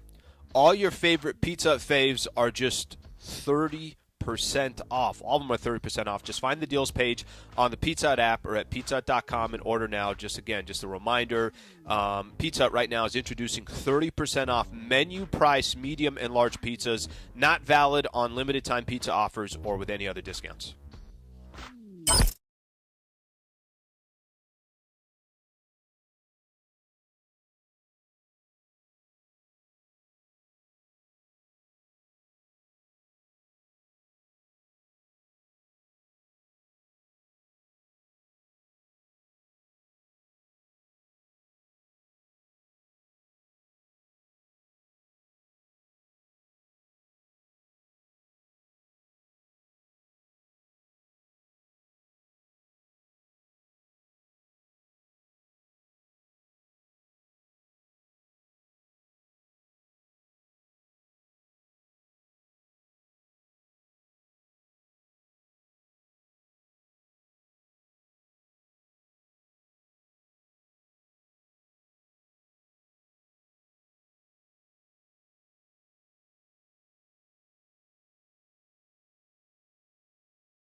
Hi, guys. Hey. Aloha. Aloha. Aloha. Yeah.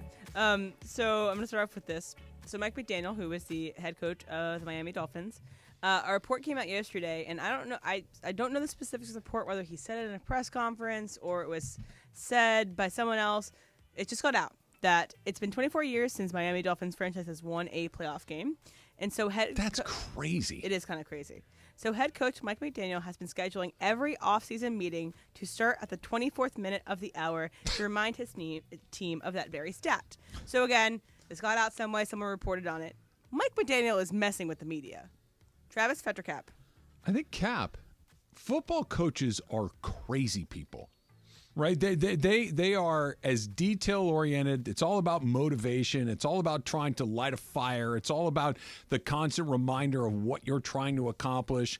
And I mean, what the John Gruden got up at 317, or I forget exactly what it was, but some very specific odd number because he's Irish. I don't even remember what the reasoning was. They are incredibly detail.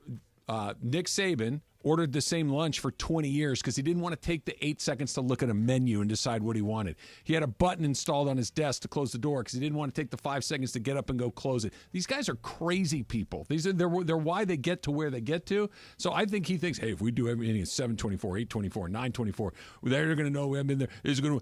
I think they're just nuts. Berg.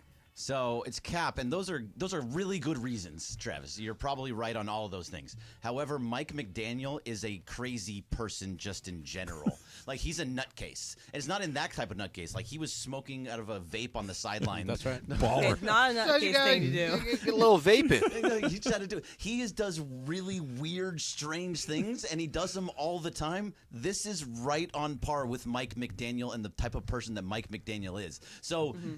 Yes, but why does he want to tweet the media? He's not. No, that's why it's cap. Yeah, okay. He's not doing it for the media. Yeah. He's doing it for his own weird brain. Yes. Al?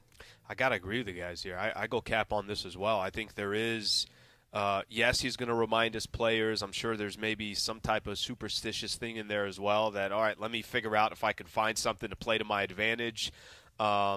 This is very common, I think, in sports. I don't think he really has a reason to mess with the media in this regard, so I go cap on this as well. He's just a weirdo. Yeah, cap, everything you guys said, but let me add that this is the same guy who in Germany tried to joke with the media in Germany, right? He had this weird joke.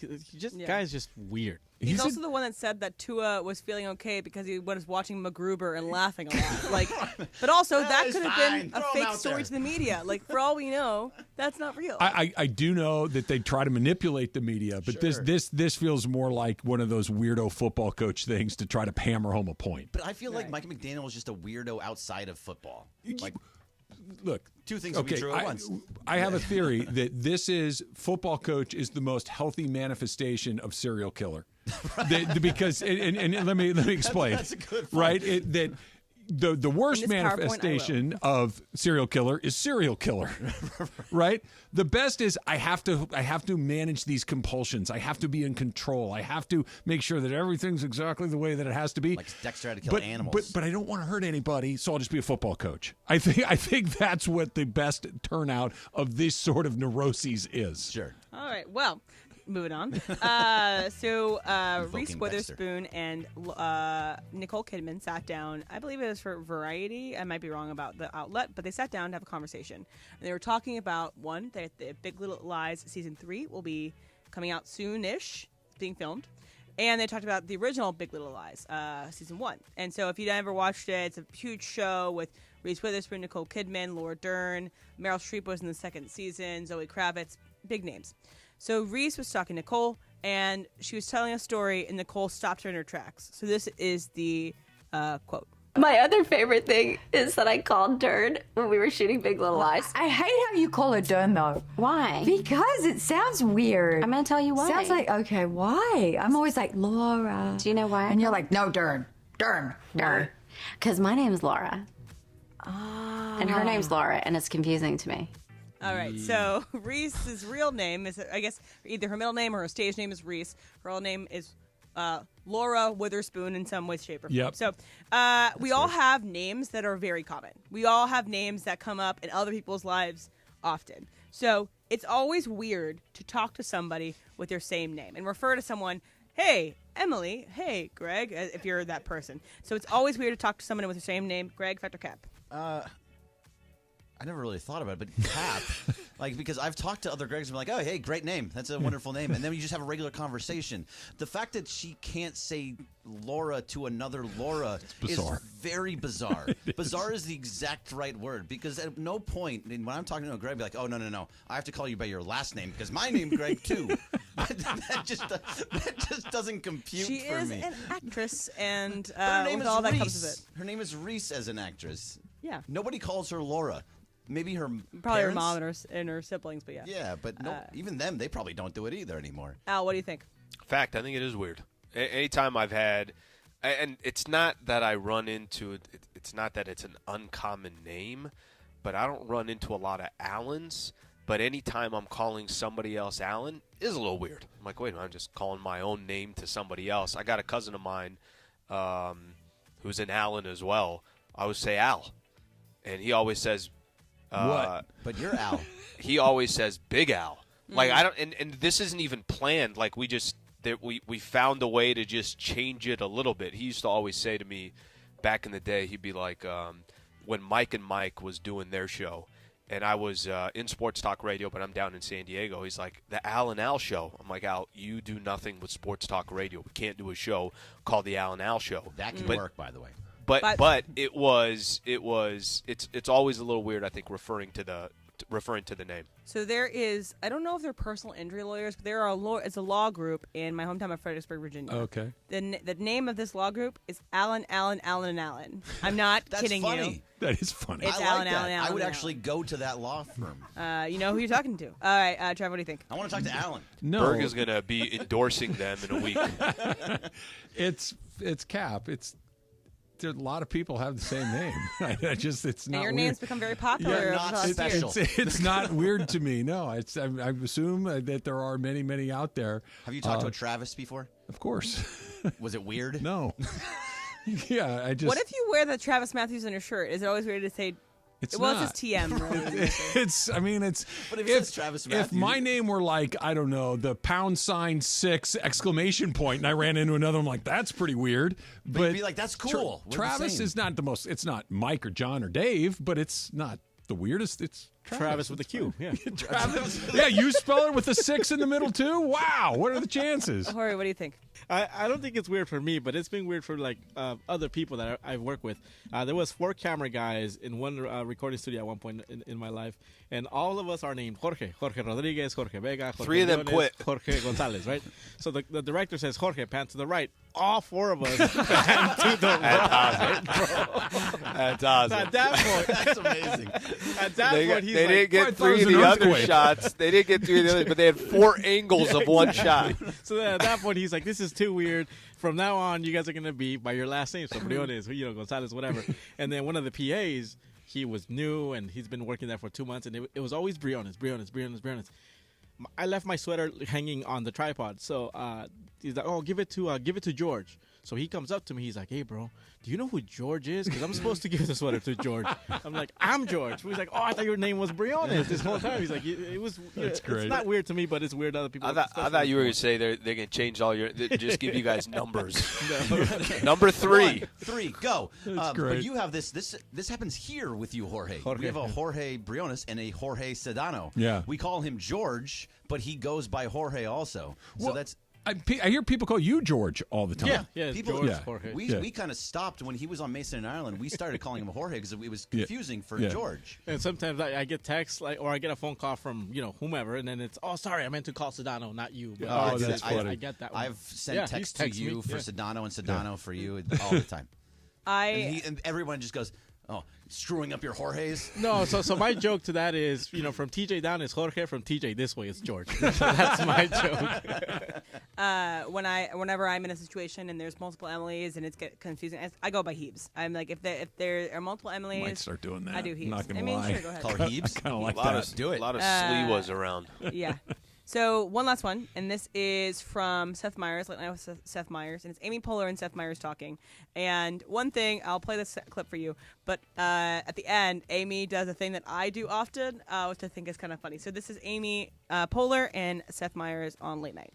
Amy Poehler, I cried today. I almost forgot to tell you. What did you cry about? I watched a video, and this is a tie-in to you being in Australia. The Australian goalkeeper on the women's national team is retiring, and she gave the number 1 jersey to like her who's taking over. I love a sports cry. Oh yeah. When someone's getting induction to the Hall of Fame and they're like, "My mom is the real MVP." Yeah.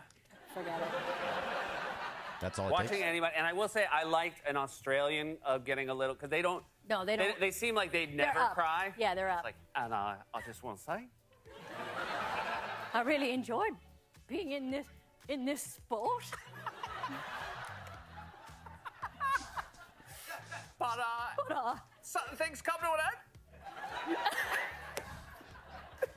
And life really hands you things you can't. Oh, sorry, I lost it. All right, so like she's like, I lost it. They probably lost it earlier than that, but they were trying to be funny. But that aside of their accents, their attempts at accents, you ever cried watching sports? Al, Fat or Cap? Oh, you have cried watching sports. Fat or Cap? Jeez. I don't think I have. I think this is a cap. Like, my emotions, if something good happens, is usually just I'm excited, but I'm not going to cry. My emotions when something bad happens is I'm really angry and ticked off, but my emotion is not crying. Listen, I've definitely teared up. It could be a sad movie, documentary, whatever it is, things that are. But for sports, I don't think I've actually cried based off of, the emotion that's going on. Trev? Yeah, fact. It has nothing to do with the play on the field, but if something happens in a sporting event where the one that 100% success rate, it's like, okay, I can't watch. Is where the mom or the dad or the grandpa or whoever is returning from overseas and they surprise the third baseman or whatever. It gets me every single time, without exception. So it's not like I'm blubbering, that's cheating. But it's that is the quickest way to get that and anything with a dad and a son. I'm done. Forget it. Berg? So it's fact, and it was one specific time, and it's the last time. Yep, Vezia. Yeah, very much so. He's been good, but it was one time. It was in 1998. It was late November. UCLA is undefeated, and they go play Miami, and they were supposed to play them earlier in the season. Hurricane Andrew. Hurricane Andrew made to push it to the end of the season. They lost that game because Edgerrin James ran for 345,000 yards, and he just absolutely crushed. I was so distracted. By the way, Brad Melsby's knee was down. That was not a fumble. It made me so upset. I was, 15 years old at the time, and I cried. I went upstairs into my room. I took a protractor that happened to be sitting there, and I threw it against the wall, and there was a big dent in my wall how it hit it in the wall for years and years until I left that place. That was like the last Ireland time. Ireland with the Mandy Award or whatever. Pickleball. Pickleball award. Yeah. That was the last time I cried in a sporting event. It might have been the last time I cried. But that's a problem. That is a problem. It's absolutely a problem. But I might have teared up. I might have teared up in the Final Four when San Diego State hit the shot. You know what? Yeah. I think maybe it is fact. Jorge? His knee was down. It's 2014 World Cup, Mexico versus Netherlands, 89th minute. It was not a penalty. I had family over. Family was over. Mexico gets eliminated. We thought we had it in the bag, and I teared up. So I have. I'm going to make you cry. You stay here for a second because we're going to talk about the Dodger defense. That's coming up next. It's Travis Slee, 710 ESPN. Prize Picks gave you a freebie last night with Jason Won last Tatum. night, buddy. Right? Did you win? Of course I did. If they're already giving you Tatum, all I got to do is then just pick one You more. only had to get one more. But I thought maybe, see, here's the deal. With Prize Picks, Slee, you can pick 2. You can pick as many as 6. Sure. This is how you increase your odds, right? You pick between 2 and 6 players. You choose more or less on their statistical projection. Last night, Jason Tatum getting a point was a pretty good bet. They're giving you a freebie at Prize Picks, but this is where the fun is. More or less, 2 to 6 players, and you can win up to 100 times your money at Prize Picks. And you can go long term. I got some Soto action. I got some Otani action. I got some Judge action at Prize Picks. All right, so this is what I did. My game plan was I already had Tatum, already had the first pick there. Now all I had to do was decide between Luka. Luka was 31.5 points. It was more or less than 31.5. And if you were listening to me yesterday, I said I'm going to go less because I thought Boston's defense was going to play pretty well. He actually still put up 30, but didn't get to 31.5. Now, next game in the NBA and the NBA Finals, because I enjoy playing the Finals, is coming up on Sunday. Kyrie Irving, more or less than 22.5 points. I'll go more because Kyrie didn't play well last night, and I think he's got to show up on Sunday. Jaylen Brown, more or less than 23.5 points. I'll go less. I'll report on Monday how I did, and you can take advantage. And I know we talk about this all the time, and it's a great way to do it. Everyone here at 710 is certainly playing at Prize Picks. Take advantage of the special offer. Download the app today. Use that code 710 for a first deposit match of up to $100. That's code 710 on Prize Picks for a deposit match of up to $100. Pick more, pick less. It's that easy.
Travis and Sliwa. But do you think it's the right move? Do you think it's the right strategy? No. Live from LA Live on 710 ESPN. So the Dodgers and Yankees tonight, right? Yankee Stadium. And look, Dodgers have, I believe, the fourth best record in baseball. The Yankees have the best. Dodgers are playing well-ish over the season. The last couple of weeks has not been particularly good, but they're fine. I guess the bad teams, they're bad. Yeah. The Dodgers and Yankees are two of the 4 or 5 best teams in baseball. It is obviously the marquee matchup for baseball television. We were talking with Heidi Watney about that a minute ago. Just to give you an idea of how much better these two teams have been than the rest of baseball over the last 10 years. Since 2013, the Dodgers have won 1,031 games. That's the most in baseball. And okay. one title. The Yankees are second most on that list, but with 91 fewer wins. Like it's a big drop off from 1 to 2 along the way. So in that 11-year window that we're talking about, 2013 to 2023, they've combined to win 1 World Series, and it was in a half a season. That's So unbelievable. that's what I'm saying. That tonight's game is going to be fun. Saturday will be fun. Sunday will be fun. But the odds of these teams playing in the World Series is virtually zero. Just because that's how baseball works. So enjoy this while it's here, because these may be the 2 best teams, but that doesn't guarantee anything when we get to the postseason. It would be amazing if they were the 2 teams in the World Series. Like that's Oh, what for sure. baseball wants. Rob Manfred wants this to be the World Series. So with that in mind, the Dodgers have the arms, it appears. They certainly have the slug that it appears. Their bottom of the order is a big problem, which we can talk about that in a second. But you got to see it a little bit last night, Slee. The Dodgers committed 3 errors, and that wasn't even the whole story of how bad they played defensively. They looked bad last night. Mookie had a couple. Kike Hernandez had one. Gavin Lux had one the day before. Teoscar had one the day before. They don't look good. I want you to listen to Dave Roberts after the game last night talking about the defense, because Dave's pretty even-keeled. He's relentlessly positive, and you can hear the frustration seeping into his voice. I don't want to go into every play, but it was probably the worst. It was the worst defensive game we played all year. You have a starter go short last night. You have a starter go 3 innings. It seems like,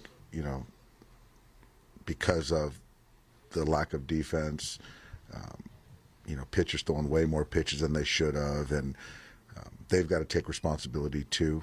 But, the defense goes hand in hand with pitching, and you're supposed to get 27 outs, and, we gift them at least a half dozen.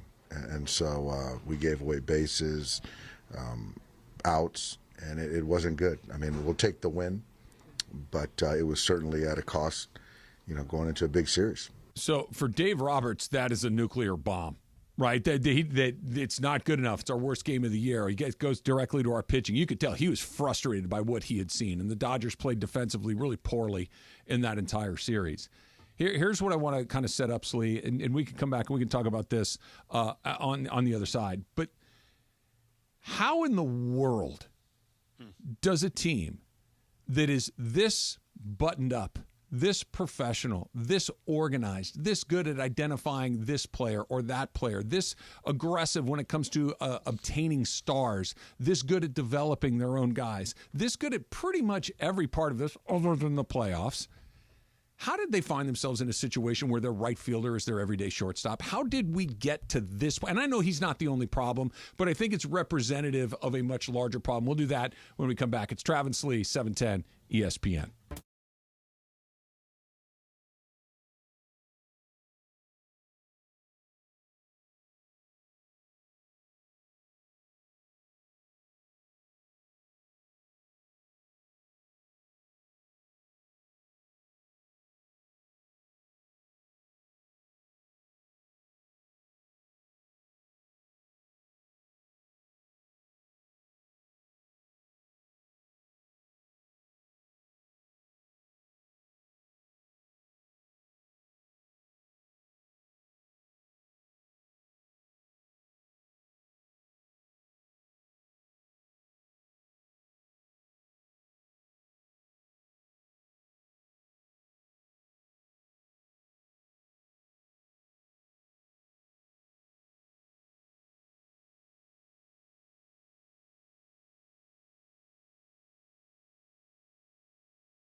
Here's Alan Sliwa, Travis and Sliwa. But do you think it's the right move? Do you think it's the right strategy? No. Live from LA Live on 710 ESPN.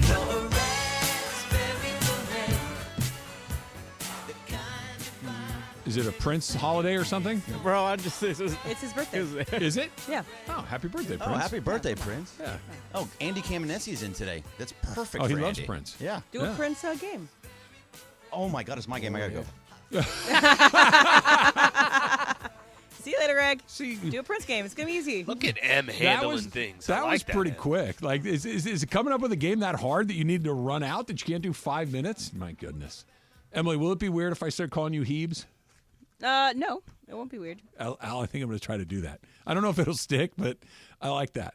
It was like when I played water polo, it was a big one. Heebs? Yeah. Did you have it painted on the side of your helmet? No, it's just that would be Heebs, get in there. Yeah. Okay. Heebs. I like that. We need you, Heebs. Yeah. Yeah. Yo, morning, Heebs. Yep. I'm doing it. I'll respond. I'll probably forget to do it by the time we roll back through but here. M is my on typical Monday. nickname. That's what I go with more often than not. But Ask Heebs. Yeah, Ask Heebs. We could do an Ask Heebs. It's kind of like Ask Jeeves. Exactly. Remember that? Yeah. That was weird. Did that become Yahoo or Yahoo? I don't know. Who knows? We all use Google now. What's the one in Parks and Rec? Alta Vista.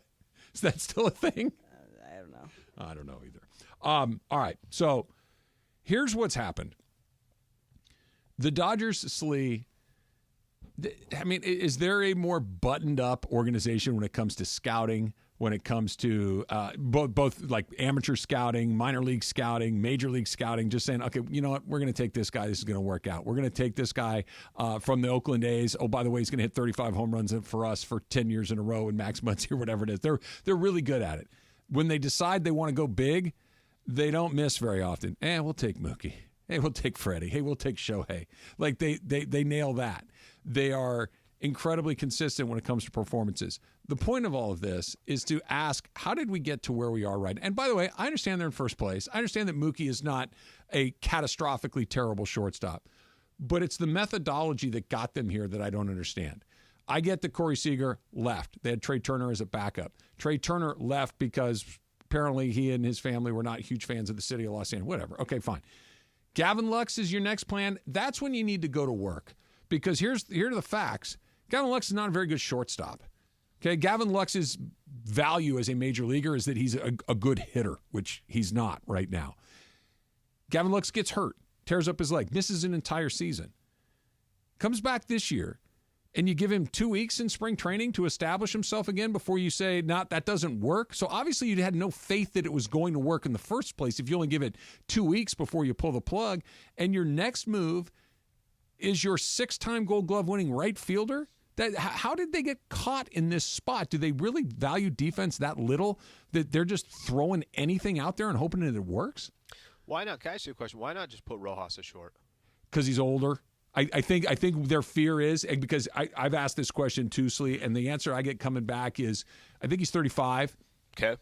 And to ask a player that has really not been an everyday player for quite some time, or at least a couple of seasons, to play that position every day at that age, that he would break, or at least wear down significantly. Here's the only justification that I can give to the Dodgers that would not make it necessarily, not make it okay, but to help try to kind of justify the situation. The only thing I could think of is, we know we got a problem there. We know we have X amount of months to figure it out, and we're going to do everything we can to make sure that by the time August 1st rolls around and the trade deadline is done, that this is not the predicament or the situation. But we'll walk into the season with this. Mookie also wants to be in a position where there's more action in this, and people are complimenting the fact that he can do what he's doing. Whether you want to see it or not, Mookie wasn't forced to go to that position. Mookie wanted to be in the infield. Maybe he just wanted to be second. I don't know how much he wanted to be short. And I think there's a big difference there, because you're right that he did want to play in the infield, but he wanted to play second base.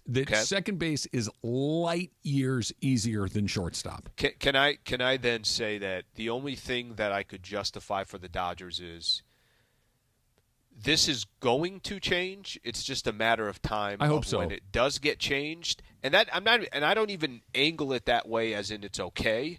I'm just saying that in general, that the only thing that I could figure out or I could see with the Dodgers is we know this is an issue. Everyone understands it's an issue, and it won't be an issue by the time you get to the stretch of the season where it matters most. You said it, X amount of months to figure it out, right?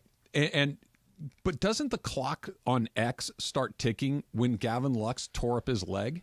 And I get it. It's bad luck. He's running. He's sliding into third base, and he tears up his knee, and he's gone for an entire season. But for a team that seems to not miss a trick everywhere else, at that point you say, hey, listen, this was a stretch to begin with. Now he's coming back off of a major injury. He really wasn't very good there to begin with. Maybe he would get by, and at least he was a shortstop for a period of time. But we need to really consider what we're going to do if something happens to him or he's not good enough. That's the part that breaks down for me, because it wasn't like this just happened for the first time 3 months ago. Yeah. The injury happened well over a year ago. Yeah. And at that point, that's the, hey, you know what? Let's see what's up with Willie Adames. See what's up with Bo Bichette. Or let's at least start seeing what else is out there, that the very next answer. And Mookie's hung in there, and he's okay. And I give him all the credit in the world for being willing to put himself in a position where he's going to struggle a little bit. He's going to have bad days like he had yesterday. And that a star, a mega star like Mookie's willing to do that for his team speaks very highly of Mookie and his commitment to winning. But I just don't know. But your squad's got to put you in position. Yes. To win, not the player. Yeah. Okay. I'll say, I think the one thing to add to this, and maybe last year you could have made the argument that things were already, it seemed like it was going in the wrong direction. By the time you got towards the playoffs, you really didn't have any arms left. They'd started doing things this year where it wasn't typical Dodger-like. And you and I had talked a little bit about this of, do they make a bad move to address because of the situation that they're in? You know what? We're going to have to give up more, but this is the only – we have to make this happen because we're so all in. And listening to Dave Roberts and that soundbite, you know this better than anybody else, and obviously the Dodgers understand this too. You can't play sloppy baseball in the playoffs. Sloppy baseball – is going to be the difference. Like he just said, the extra outs, a half. Half dozen is what he said. Half dozen. He made 3 errors yesterday. It made 3 errors yesterday, but you didn't have a playoff game. You're not winning the game like that. That's just not how that works. You lose the turnover battle in the NFL in the playoffs. You lose that game. That's how this works. And I think do we have to go pay a higher price this trade deadline because that has to be addressed? The answer is yes. And they've already started paying the higher price and locking players in to make sure that they are – you can't stop now, let's put it that way. You're spot on, because you're right. It's the little things that make a difference in a best of 7, in a best of 5, right? Over the course of a season – Mookie's not going to cost them a bunch of games at shortstop, or if he does, it's okay. We lost to the Tigers on a Wednesday night. Who cares? Keep moving. We got 100 more of these things coming. You just do it. Shohei Otani, Mookie Betts, Freddie Freeman, Will Smith, Max Muncy, Teoscar Hernandez. They're so talented offensively that we can basically give you 3 free outs at the back of the lineup. We're going to win the National League West because we're going to play 162 of these things, and it's not going to kill us over that. But how you do lose to the Arizona Diamondbacks, to the San Diego Padres, or really to anybody in the postseason, they're going to throw a couple of pretty good pitchers out there to start that series. Whatever Mookie, Shohei, Freddie, Teoscar, Will Hernandez, all those guys, okay, they're going to come down a little because those guys are aces, and you don't pound aces in the play. It's just not how it goes. Now it's going to come down to, hey, somebody that doesn't get a lot of hits is going to have to do it. Chris Taylor's batting .095. He's come off of 2 seasons where he wasn't very good, and he's hit .095. He's slugging 107. Oh my! Okay, gosh. They play him regularly. Kike Hernandez is batting .200. I know he's popular with Dodger fans. I like him too. He's having a horrible offensive season. Gavin Lux is batting .210. We didn't just get started. It's June. Okay, you have 3 auto outs at the back of your lineup on many days. That, combined with the ace pitcher on the other team, combined with loose defense, this is how it happens. I know they're going to win somewhere between 95 and 105. They're good. They're going to do that. But in those short series, like you're talking about, all of these little things, you can't have Chris Taylor take any more at-bats. What the hell are we doing? 095. He's slugging. What do they do with him? 107. Just sit him? That's it? Just what do you do? To me, it looks like his hamstring, air quote, is a little sore. To me, it looks like that shoulder sure looks like it might be bothering you a little bit. Why don't we put you on the IL for a little bit? And why don't we send you down to the minor leagues to rehab this thing? And when you get right, we'll bring you back and we'll put you right back. Give it another shot. Right. In other words, bye. This is not a, hey, how about 2 weeks? I get it. I love Chris Taylor. He's been a great Dodger. He's hit big home runs. He made big catches in the outfield. He plays every position.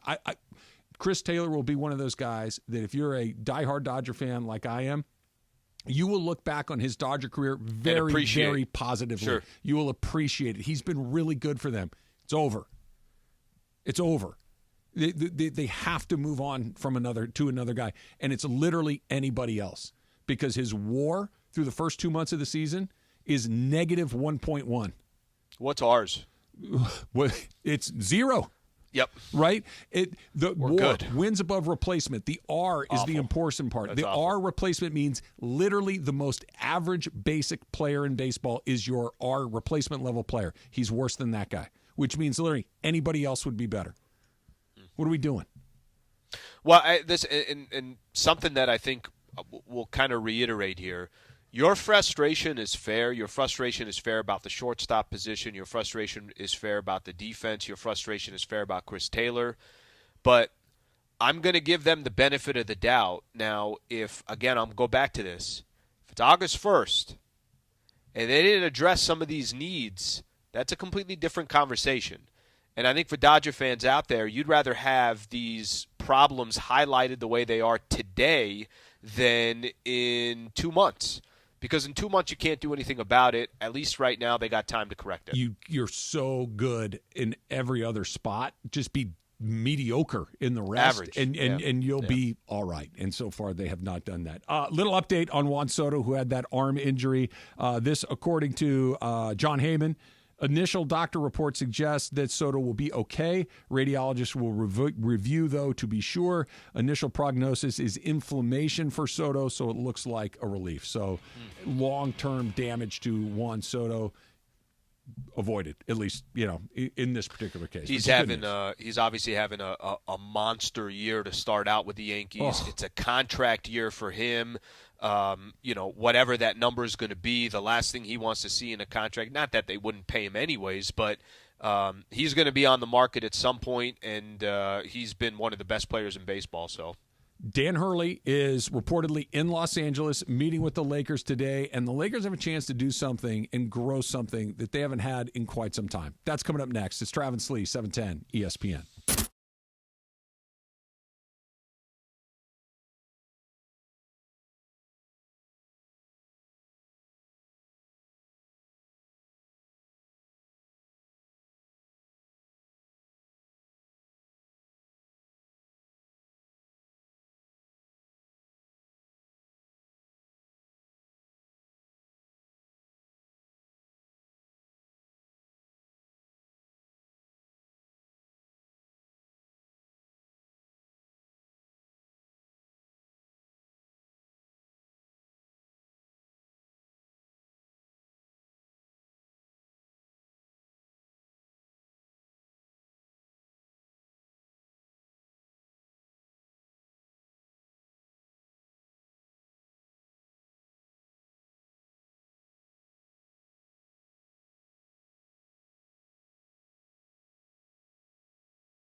Travis and Sliwa. But do you think it's the right move? Do you think it's the right strategy? No. Live from LA Live on 710 ESPN. This is Dan Hurley's theme music. Whenever we bring up Dan Hurley from now on, hopefully more in the future, we're going to play Sopranos. This is a very specific feeling, right? I mean, you hear the... Did he become a Jersey mobster? Yeah, like this is ominous and menacing. Like, and that's Dan Hurley. Not if he's winning a bunch of games. Like, I guess if But you're also, a referee. It's baller. It's badass. It is playing tough. this music too. So, Tony is both ominous and scary, but also a badass. So whenever I see Dan Hurley, I'm going to ask if he likes The Sopranos. Are you excited, assuming it happens, so are you excited for it? Like, are you, because I'm in with both feet. I think that this is incredibly exciting. I think that this is an opportunity for the Lakers to really kind of do something they haven't done in a while. I'm 100% in on Hurley. What about you? If you'd have told me, I'm going to use a couple NBA coaches as an example. If you'd have said, hey, Ty Lue was available and they got Ty Lue, or Jason Kidd was available and they got Jason Kidd. I'm just using those two because those are the two that ended up signing extensions once it was out that the Lakers had some interest in them. Mm-hmm. I would prefer that over Dan Hurley. But if you were, we just had this theme for a while here that it might be J.J. Redick. It feels like it's going to be J.J. Redick. And I think the J.J. Redick thing to me seemed like another short-term proposition. It seemed like another 2-3 years at the most. Maybe this lines up with LeBron. Maybe he does well. Maybe he doesn't do well. And that's all going to be determined on how big of a play this is long term. Hurley doesn't seem that way to me. Hurley seems like you are literally grabbing the keys to your franchise, which does not happen often when it comes to coaching in the NBA. And you're saying, these are the keys. When LeBron is here, you're the coach. When LeBron is gone, you're the coach. When these young players come in and we're asking you to develop them, you're going to develop them. When a player comes to the Lakers, you can squeeze more out of that young player than somebody else can because your system, your methodology, your experience.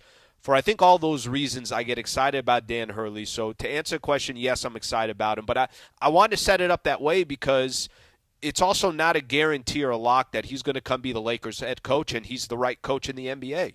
I don't know that. Nobody does. That would be my only hesitation. Yeah, well, I get that. I mean, anybody's got a crystal ball that works, let me know. I mean, you never know for sure, but I think what they have an opportunity to do here is different than the opportunity that Luke Walton had. It's different than the opportunity that Frank Vogel or Byron Scott or Darvin Ham or any of the guys that have run through here over the course of the last few years. This comes with a very specific culture. This comes with a buy. Clearly, if he's going to take this job, they're going to pay him, right? Sure. This is not. He's not coming on the cheap. He's coming expensive, and he's coming for a period of time that is almost guaranteed to be longer than the number of the predecessors he has, which means they have a chance to do something they haven't had, which is grow some roots. Yeah. And have stabilize, have a vision, have some strategy in what you want it to look like now, which, look, from an X's and O's standpoint, everything that I've read about Dan, I don't watch college basketball. I can't speak to what he does, but people that do and people that know what it is, they love what he does. LeBron James loves what he does. We know he's got a very specific idea with intensity and culture. They need that because every year it's either been a totally different roster or a totally different coach. That it's just a new thing all the time. And the Laker culture has been, we're going to do whatever it takes to win with LeBron. Okay, but how? How are you going to do that? Now I feel like the how is in place. The who is potentially in place. That this is both the today and the tomorrow. All of those other guys felt like the today, and then we'll figure out the tomorrow after we fire the today. This is the first one that feels different to me. There's part of it, too, that you want to walk away with, and this doesn't always happen, and I understand it, but you know how big of an NBA fan I am. There's times that I watch other teams play, and I'm like, where'd that guy come from? Right? And I'm not even talking about this has to be a top 5 pick or 10 pick, but it's they drafted this guy, and that guy works well in this system that team runs, and he's excelling at it. I think there's a little bit of a blue-collar, roll-up-your-sleeves, and there's a brand of basketball that I think he could bring to L.A. that maybe it's not Hollywood. That's okay. You winning or are you not? Right? There's a vision that he might have that the front office almost gets out of the way and says, we got to add players to this team that fits what Dan Hurley does. I have a question for you guys. So let's play a little crystal ball right here. So come in Monday morning. The news from this weekend is Dan Hurley will be returning back to UConn. The Lakers and Dan Hurley cannot agree to certain contract negotiations. The biggest sticking point was years. Or sticking point was money, cash. How do you feel on Monday morning? That the Lakers let the answer go out the door? That the Lakers made a colossal mistake? And I'm not saying that hiring him guarantees you future championships or guarantees you hiring the next Eric Spoelstra. Who the hell knows? Mm-hmm. But it's as close to idiot-proof as possible. He knows what he's doing. He has the ability to draw up plays. He has the ability to command a room. He has the ability to develop players. And you're going to let that go away because you're worried that maybe it's a little more expensive? How has been cheap? How's that worked out for you lately? How has changing a coach every 2 years worked out for you lately? You can't do the same thing. And if it comes down to, he wanted a 5th year and we were only good to go to 5, that's crazy to me. If he wanted $12 million and we only were willing to go to 10.5, that's crazy to me. If he wants $25 million a year, then okay, we're not. But if we're in the ballpark, give him what he wants. You know, be my thoughts if that happened on Monday, it would continue the theme for the Lakers. It would continue a similar theme, and the similar theme, Trav, is they're going cheap on the coach. They're trying to dictate too much from a coaching perspective. They are not valuing the coach enough, and I think that, and the way you set it up at this point, the news yesterday was shocking, but what I was reading this morning, and I think what came out late last night, was that Dan Hurley was going to fly to Los Angeles, meet with Lakers and everything else.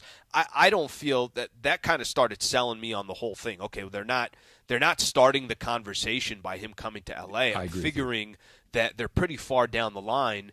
And if there were a couple sticking points and they didn't say, well, you know what, we just got to do it, or this is, you got to pay to play. If this is what it's going to cost to do business, then that's what we're going to spend to go do business. That'd be really disappointing if that happened. You bring the guy to town to close the show. Yeah. You don't bring him in to have him open up negotiations. I would imagine this is all but done. If he's coming out here, I guarantee you they've had more than a Zoom meeting at this point. I'm sure somebody has sat down with somebody, got to know each other a little bit. Maybe 2 Zoom meetings. I mean, Dan Hurley and his wife are here in L.A. That was reported. That's what I'm saying. That you do not, and if his wife's here, they're not coming out here to. They're coming out here to look for a place to live. They're coming out here to do a press conference. She does love New Jersey, though. Sure, and she can go back to New Jersey whenever she'd like. They're going to have a lot of money to buy airline tickets. They're going to have the ability to go wherever they want, whenever they want, because Dan's about to get very, very rich. Right, so that's fine.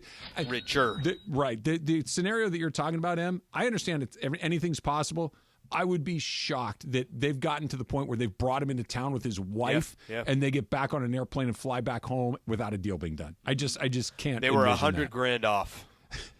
And it's the Leonardo DiCaprio meme from Wolf of Wall Street, where it's like, "I'm not leaving." Right.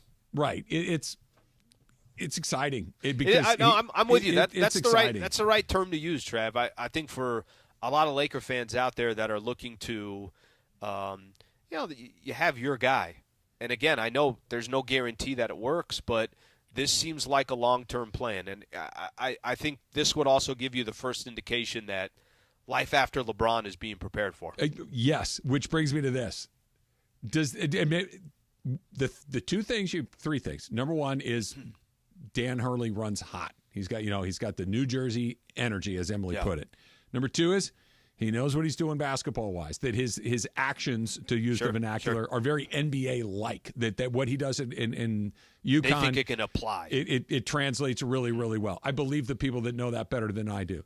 The other thing that keeps coming up is elite player development. Okay? Does that not just jump off the page at you as, they're drafting Bronny? Because elite player development means take a guy, make him a lot better. Mm-hmm. Is that? I don't know if anybody could flip, but we've already kind of thought, yeah, I think they're going to do it. You're not. I think they're going to do it, but this really makes me think they're going to do it. I don't think you're stretching at that. I don't think you're stretching at all. In some of the initial stories, there was part of the conversation of, hey, this could make someone like LeBron feel comfortable because there could be player development for Bronny. For me, as a Laker fan, of all the things that are on that list, that's literally the one I care about the absolute least. It's not the player development part. It's, well, now we have somebody to develop Bronny. But I don't care about that. It serves both. I don't care about this serves both worlds. They're going to take LeBron James Jr. They're going to do it. So at least let's have a guy there that can get the best out. Whatever's in there, let's get it out. And if this guy can do that, look, we could argue whether or not they should. We could argue whether or not it's in their best. But the fact of the matter is, it does feel likely that, or at least something that they will seriously consider. Yeah, that part definitely. And if you're going to do it, let's at least try to make it work, as opposed to just. I mean, is Darvin Ham going to turn him into a great player? I'm skeptical on that, but maybe this guy can. I guess my point is this: the player development of Max Christie and Jalen Hood-Schifino and whatever other young players that the Lakers have, whatever young players that they draft, what other young players that they have playing two-way in the G League and coming back and forth, that to me is much more important than accommodating the Bronny piece of it. But I don't think they're doing it just for that. It's not just for, but if you can do both, right? And by the way, they didn't get entirely smart overnight. They clearly got a little bit smarter. They clearly have said, this firing a guy every 2 years, that's not a great idea, but it doesn't mean that they turned into Stephen Hawking in a week. There's still some blind spots. Don't call it a comeback, guys. It is now 24-3 in the UConn versus Florida State game. Oh, they kicked a field goal. Two runs on the board. Oh my goodness! Late field goal for UConn. UConn is catching strays today. All right, so you're down 3 touchdowns. You're going to need score before the half. Get the ball back to start the second half. Even in football, 24-3 is over. This is a baseball Don't game. tell that to Tom Brady. Yeah. Well, I don't know if Tom Brady's lurking on the UConn outfield ready to launch a comeback. Hot and Cold's coming up next. It's Travis Slee, 710 ESPN. Next gen, right? It's hot.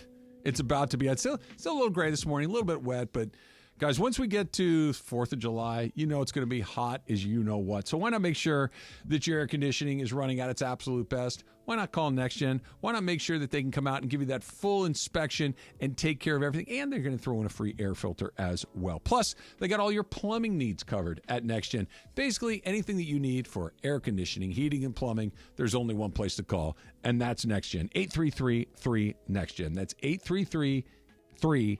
NEXGEN. You can also go online at nextgenairandplumbing.com. Maybe you've got some allergies, right? Everything is blooming. Everything's going crazy. NextGen can take care of that for you as well. So if you're concerned about the air quality in your home, have those allergy problems, give NextGen a call and breathe easy with indoor air quality solutions to fit any budget. Again, that number is 833-3NEXTGEN. That's 833-3NEXGEN.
The new partner here at 710 ESPN, NextGen.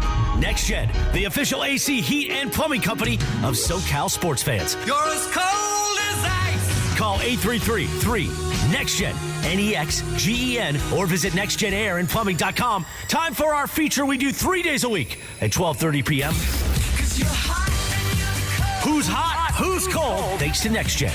Boy, time for Who's Hot? Who's Cold? Take it away, Producer M. Oi. Aloha. Who's hot? Oi. So I never thought that I would say this on a sports radio show in Los Angeles in America in 2024, but let's go Team USA cricket. So Team USA beat Pakistan in one of the biggest upsets in cricket history. They're playing the T20. Lost a lot of money. Yeah, the T20 World Cup is happening in Dallas right now, which is also crazy. Dallas, Texas? Yeah. Okay. Weird. But the United States beat Pakistan, and Pakistan was in the finalists of the World Cup last year. They're like They're the Chiefs. They're Spain in soccer. Yeah, they are unbeatable. They're more like, I don't know, who would they be in soccer? Brazil. Yeah, Brazil, okay. Argentina. They're sixth right now in the world rankings. Yeah, but they're incredible, and Team USA is not sixth in the world rankings for cricket. But that being said, the U.S. who stunned Pakistan, one of their biggest stars. I'm not gonna butcher your name. I'm sorry, sir, but he is not a full-time cricket player as his job. His full-time job is as principal engineer at Oracle. And so, I'm not a child of these, but I know friends who are immigrant parents everywhere are like, why can't you be like him? He's both the World Cup cricket player and the principal engineer at Oracle. That's great. So what do you guys think? Well, have you guys ever watched a cricket match? Yeah. Okay. You tell me, Slee, because I've watched it once or twice. I don't know how it works, but that's what I was going to say. And it's always been, it's kind of like baseball. There's but the only thing that's kind of like baseball is that you throw a ball and try to hit it with a stick. There's nothing else that resembles baseball as far as I can tell at all. And I'm pretty good at watching a sport and figuring out, okay, I kind of get what they're going for here. They kind of want to get the ball to the middle. They kind of want to do this, that, or the other thing. It is completely indecipherable to me. I have no idea what's going on at all. So I don't know what's going on either. I know that it is very, very, very big in other countries. Pakistan, India, the India, UK. Yep. I think Australia it's big in. And okay, so you kind of go down the list. I think that is the list. You might be right. By the way, I was wrong on the rankings. There's two different rankings. Pakistan is 4 on this other ranking. So it's almost like I'm looking at the AP and the coaches. Yeah, the coaches poll.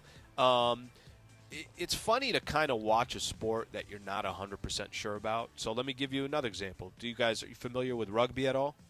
More than I am with cricket. I can watch rugby and get it. Exactly. Okay, but are you familiar? Like you understand it, the scoring, the this, the that? Because I'm not. But, yeah, I mean, I know the basics. But rugby it's so physical, and it's so like what? How on earth are you guys hitting each other? And you got no pads and everything else that goes on with it. It's very unique to watch something and you don't know what the rules are and you don't know how the scoring is. I do that more. I would do that more with rugby than I would do it with. I think if I watch squash, I don't know how squash works. I lie. Yeah, I have no clue. Would this be like, because Pakistan is a cricket-playing nation, Mm-hmm. would this be like if Ireland beat the United States in Olympic basketball? Like the country of Ireland? Yes. Yeah, probably. Yeah. Yeah, not John, but the country of Ireland putting a bunch of 5'6" redheaded guys out there against our best, and they win. Embiid can't stop them. Yeah, it's crazy. Shout out to U.S. Cricket. Good luck on the rest of your time, but they also might be like a Cinderella story where they peter out in the next level. Who knows? Maybe they're on a Cinderella story run. So who's Oracle. cold? That's incredible. That there's an employee of Oracle. Yeah. Principal engineer at Oracle. So who's cold? Not only UConn baseball. Sorry guys, but the Chicago White Sox. Oh. The Chicago White Sox are they were not terrible a couple years ago. They were playing in that Field of Dreams game. They beat the Yankees. they were not a bad team. They are a bad team this year. They have lost 14 games in a row, 3 games longer than their worst losing streak, and they've been around for 100+ years. Forever. Wow. So that's great. They are 8 games worse than the other worst team in the in Major League Baseball. So they're 8 games behind That's Miami. my favorite part of this, by the way. Yeah, they're not just the worst; they're the worst by a lot. And they're on pace for a 123 loss season, as well as there is rumors that their best player still remaining is going to be in trade talks, which of course they are, because if he's the only best player, you're going to trade him around. So what do you think of the White Sox? It's really hard to explain how bad 123 loss, a 100-loss team is awful.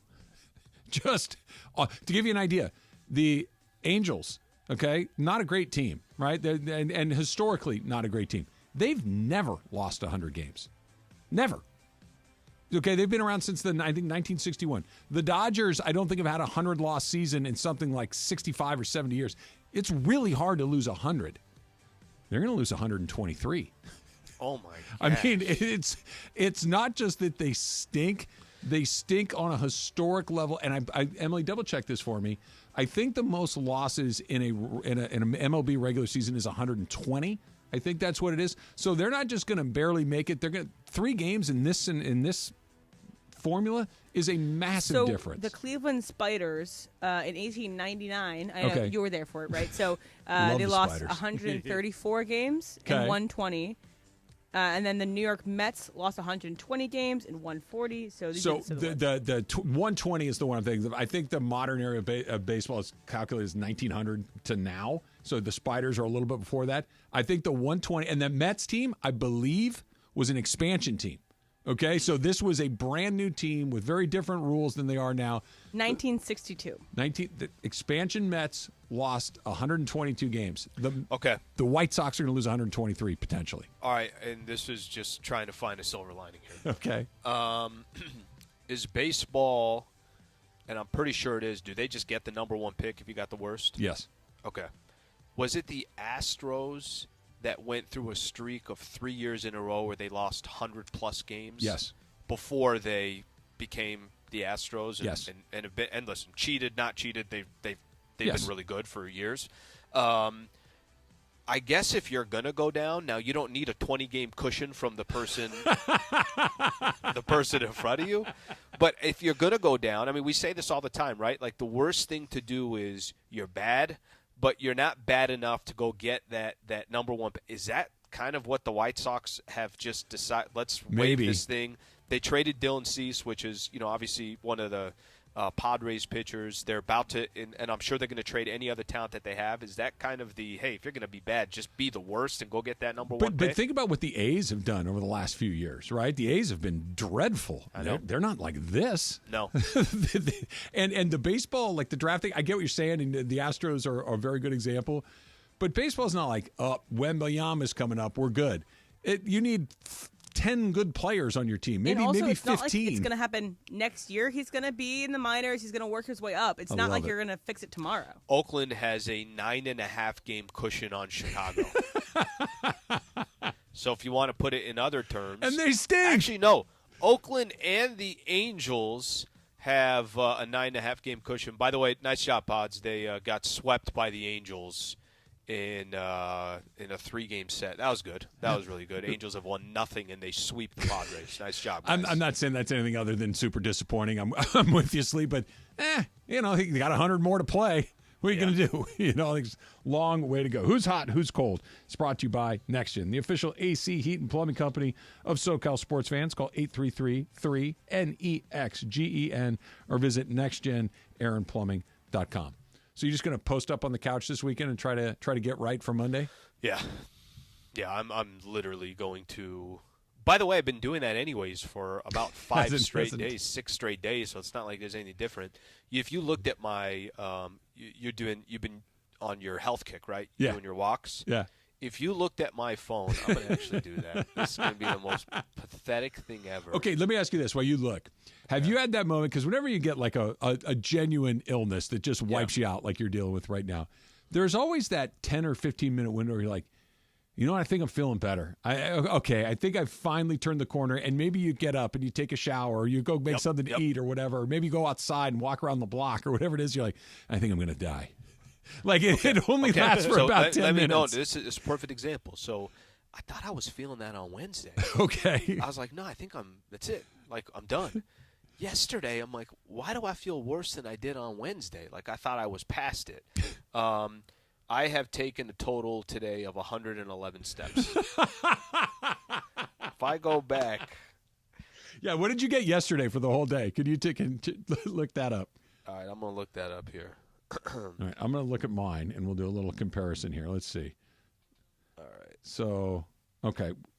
Okay, yesterday I got a total of. Okay, I had to walk Rookie. Okay. I had to take him to. So I had 1,800 steps yesterday. Okay. But 1,800 right now is like a half marathon to me. Mount Everest. About a little less, about 1,500 on Wednesday. I took low. on Thursday. Or I'm sorry, on Tuesday I took a total of 121 steps. I'm just glad you're alive. Like 121. I think it's dead better. man. I got a better one. Monday, I took 49 steps. Oh, wow. I took 49 steps on Monday. How's that possible? That's I got pathetic. 1,800 right now. Yeah, I was going to say we haven't done anything yet so Saturday far. when it all started, 118. Yes. the dump. Get him in. Super Crosstalks coming up next. It's Travis Slee, if Slee survives, on 710 ESPN.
For everything we haven't gotten to today, yes, it's time for the dump.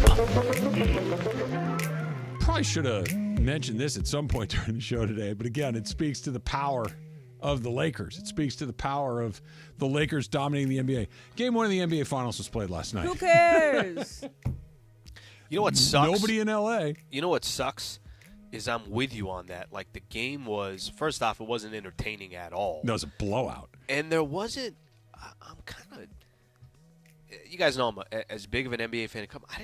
There wasn't any juice to it. Like, I didn't feel like it was, I was trying to find a storyline. Maybe you needed one game to happen so then you could sort of get into it. But nothing was exciting about that game last night. Nothing. No, I mean, it was a dud. They went, were they up by 25 at one point? I know they were up by 25. 28. Was it 28 the biggest? Yeah. And they had I want to say a 17 or an 18-point lead at the end of the first quarter. Like, the game was over before it even started. No, Boston wouldn't miss a shot. They're hitting their threes. Porzingis hitting every shot possible. Well, Porzingis changed everything right there. So I don't know. Look at his 30. Kyrie was not very good. It's a series. It goes back and forth. I think I read this morning that the last time the Celtics were in the finals against the Warriors that they won game 1-2, and then we know how the Warriors obviously ended up winning that series. Well, Dallas, I think under Jason Kidd and Luka, they've been awful in game ones. They did win game 1 at Minnesota, but for the most part, they've always been really bad in game ones, make their adjustments, and go from there. I hope it's a little bit more of a series. So, Emily, take me through the progression of the teams that we were talking about this morning. The Lakers lost to the Nuggets. All right, so yes, the Lakers have lost to the Nuggets. The Nuggets lost to the Wolves. The Wolves lost to the Mavs. And the Mavs may or may not lose to the Celtics. So the Lakers were so far from championship material. So of the 16 teams that make it, you could make an argument that they were the 16th team. Yeah. Right? I know that's not exactly how it works, but that's pretty crazy that the team that beat the team is always they're out in the very next round. Yeah, you can't be like, oh, we just lost to the Nuggets. The Nuggets are so good. No, they got eliminated in the next round. Right. Well, last year was the year that you were making the argument of, well, they lost to the team that won the entire thing. Justin Tucker, who is not only probably the best kicker in the NFL right now, but may in fact be the greatest kicker of all time, said that he's going to change his body a little bit heading into this season because of the new kickoff rules. Quote, "This might be really surprising to a lot of you guys and a lot of my teammates because I don't hang out in the weight room too frequently. Now I got to get some more shrugs, get the traps going a little bit just to make sure I'm prepared for a little bit more contact." Obviously, the traditional kickoff rules are out the window. They're going to have that little chip shot thing because they want to increase returns. They want to increase that. They want it to be a real play as opposed to just a ceremonial type of thing.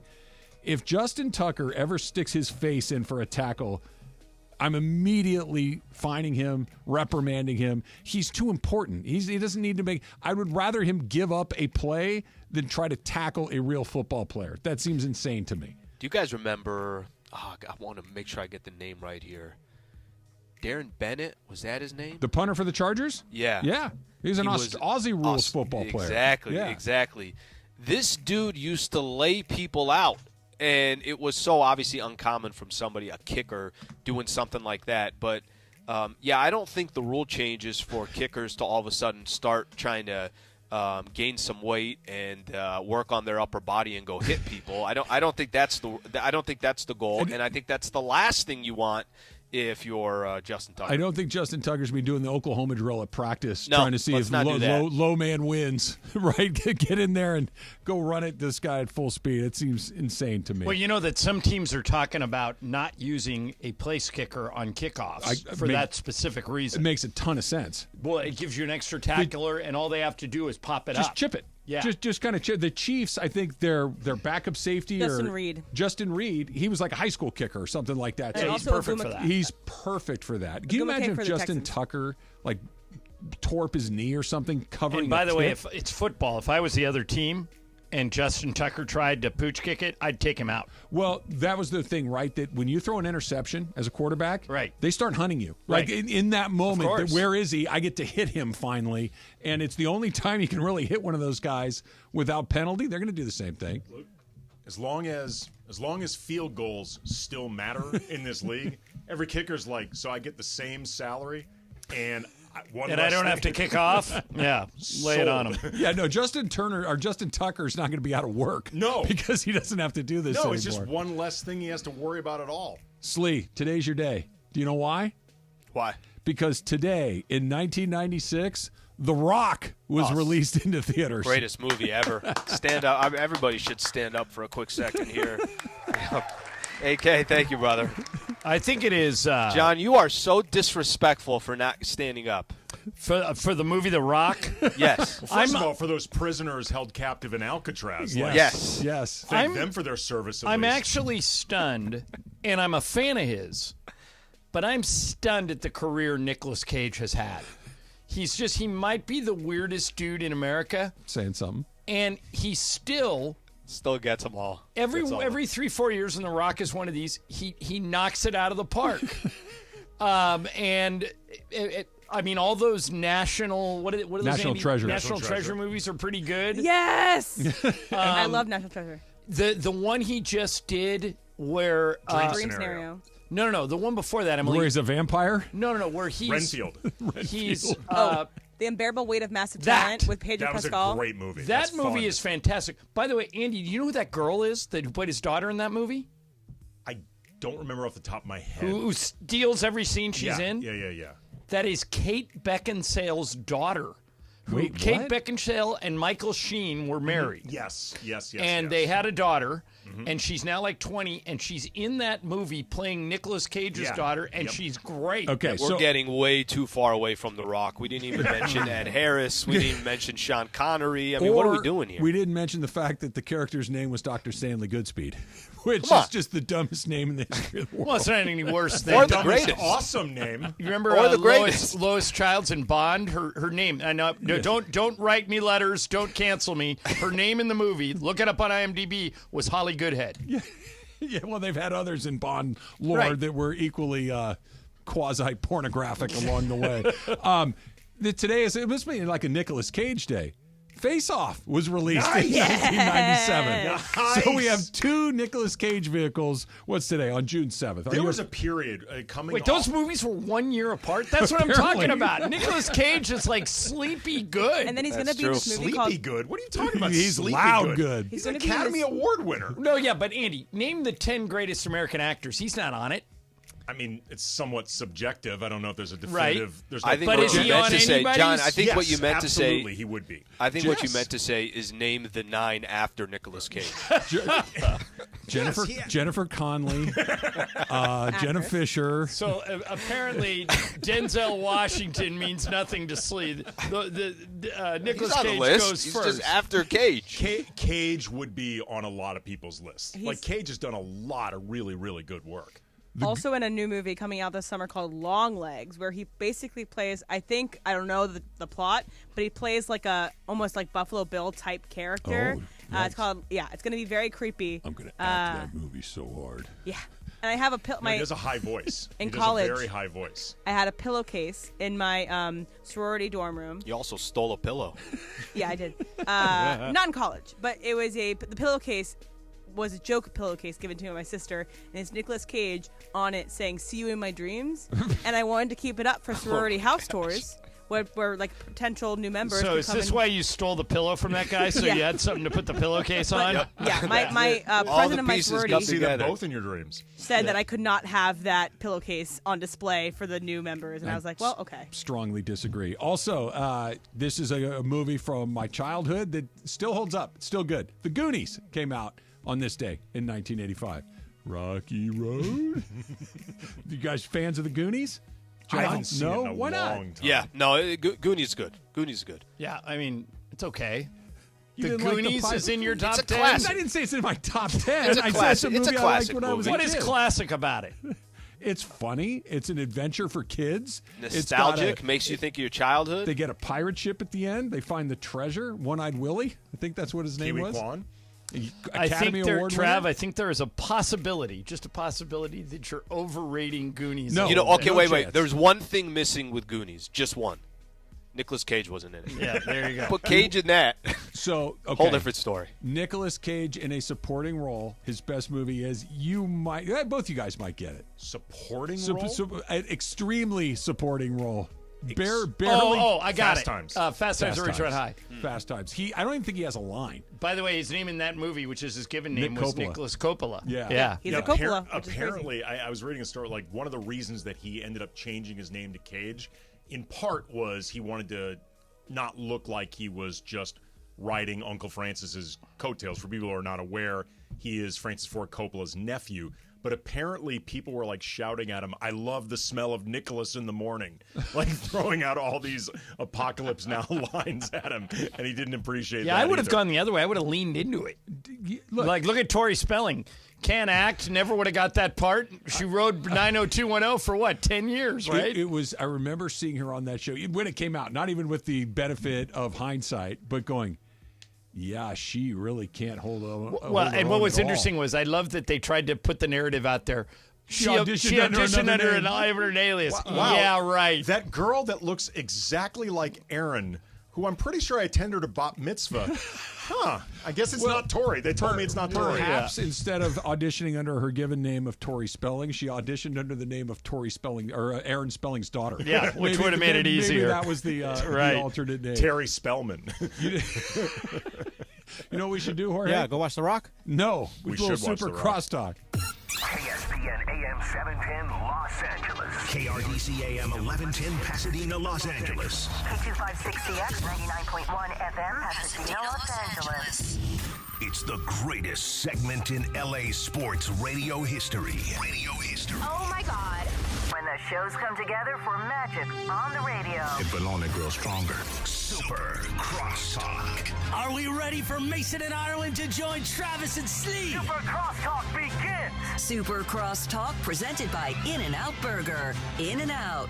That's what a hamburger is all about. It's time for Super Crosstalk. Okay, so Slee, I got something you'll appreciate here. Okay. We had McMenamin on the show yesterday. He's covering the NBA Finals for ESPN. And so it was Michael, Pepe, and I. And for people who don't know, the guy who has Michael's job for the Celtics is Cedric Cornbread Maxwell, who played for the Celtics. He was NBA Finals MVP in 1981. So he had a good career, not a Hall of Fame career, but a good career. But Michael and him and Slee is always a part of this when it happens. Whenever we go there or they come here, Michael and or Max, Cedric Maxwell, will go on the other guy's show, and it just turns into like WWE. They basically yell at each other for 20 minutes. It's highly entertaining. They're just insulting each other back and forth, left and right. So yesterday, we're on with McMenamin. We're talking about Danny Hurley. At the very end of the interview, Michael says to Dave, "Hey, if you see Maxwell at the game tonight, tell him he's ugly." and McMenamin goes, "Will do," blah, blah, blah. So I had forgotten about it. Get up this morning. Text from McMenamin to me and Michael. I passed on Michael's message to Cedric. Here's what he said, quote, "Well, you tell him I got a message for him, too. F you. And you can pass that on to James Worthy, too." That's fantastic. And look what I wrote. That's so funny you said that. No. I literally texted one word back, fantastic. Worthy's response was to find this YouTube clip where he posterizes Cedric Maxwell. It's like, Slee, I should have put you on this chain. That's awesome. Yeah. And by the way, there is nothing like shutting up Cedric Maxwell. Like, this year was the best. We go back there. And Slee, I can't remember if you worked this game or not, but we get to Boston, and the Celtics have the best record in the NBA. Oh, yeah. Lakers are on a losing streak, and I get a text from Lakers PR at like 10 in the morning. LeBron James, Anthony Davis, both out. And Cedric walks in, and he is literally strutting. He goes, "So, your big gun's too nervous to take on the Celtics in the Garden." And Michael goes, "We'll win anyway." And Cedric goes, "You win what?" And you'll they get back, blah, blah, blah. Sure enough, I don't know how it happened. Right. The Lakers won anyway. The best part of that is Michael didn't actually believe that. Oh, no. Of course and not. And Michael just stands up at the end of that game, and Cedric is 2 rows in front of us. And Michael just stands up and folds his arms. And I'm throwing popcorn at Sean Grandy, who's me. Sure. Who's a great guy. And I'm throwing until I finally hit Max.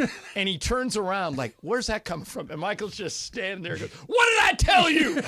and Max is just shaking his head left, right, and sideways. Did we do it yesterday? We were talking about Rambus McHale, the clothesline. Yeah, Was that yesterday? yeah. Okay, so there's that portion of the Lakers-Celtic rivalry where, McHale tries to murder Kurt Rambus in the middle of Would have been game. assault in all 50 states. Of course. And it was nothing but a 2-shot foul. And you've got Michael and Cedric, who are part of the two most storied franchises that, what are we talking about? We're talking nearly 50 years later, 40-some-odd years later. Right. And they're giving each other real you-know-what, but you can tell they like each other. Yeah. You can tell that they get along. I don't get the sense that Michael Jordan gets along with a lot of the people that he was trying to destroy over those years. No, he did, because we learned in The Last Dance he would play golf with those guys during the playoffs. Like this whole mythology. Including once against Danny Ainge before he dropped 64 on the This whole Celtics. mythology of Michael Jordan wanted to kill everybody and he hated everyone. Like, did he ever go anywhere without Barkley?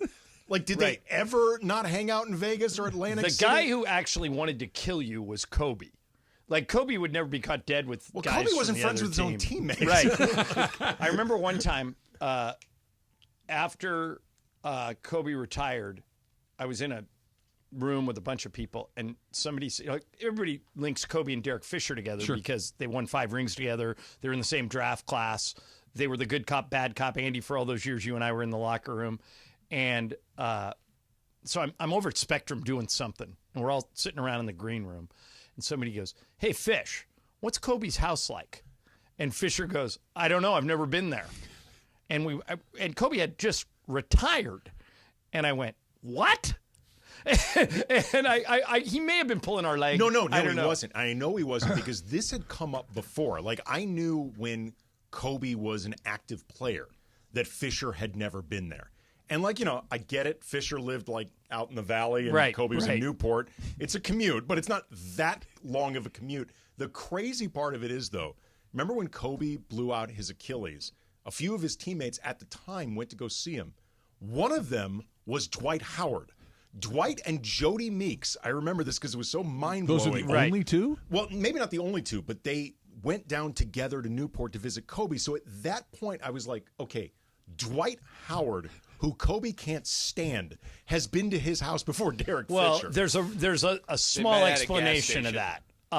Dwight Manley, who was Dwight Howard's agent, lived down the street from Kobe. So he could have just gone. He could have gone to Manley's house and then just walked over and knocked on the door. Borrow a cup of sugar. Of course, if Travis was there, Travis would yell from the other side of the door, "What do you need? What? Who's there? I don't know you. Go away." Oh my gosh! I got to. So this I've been meaning to tell you this for a few weeks. Okay. So, my personality, shall we say, when it comes to dealing with my neighbors. Yes, you like to keep them at a safe distance. Yes, that's very well said. Mm-hmm.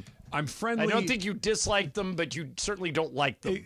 I would like to be perfectly pleasant and polite, and that's where I'd like it to end. Okay. I do not need to develop and not help you if something went wrong. No, because these are where they've alerted me to things, and they're very, very nice people. By the way, you've played this completely wrong, but go ahead. So, you guys know that I've been on a little bit of a health kick, and I've been taking my walks. Right. Mm-hmm. Right. So every day, roughly the same time, I leave. And occasionally, one of my neighbors will be outside. And the other day, he stops me, and we're talking, and he says, "Where do you go?" And we're having a nice conversation. It's perfectly pleasant. And he says to me, if you're ever looking for somebody to walk with. Talk about barking up the wrong tree. And I went, yeah. Sure. So I'll do that. Wait by your phone. I'll call you. Yeah, but so clearly I'm not. It made me feel good to a point because I'm not putting off a vibe that is, hey, that guy hates my guts. But it obviously I need to turn up the volume a little bit. Earbuds in? No, I like to do it silently.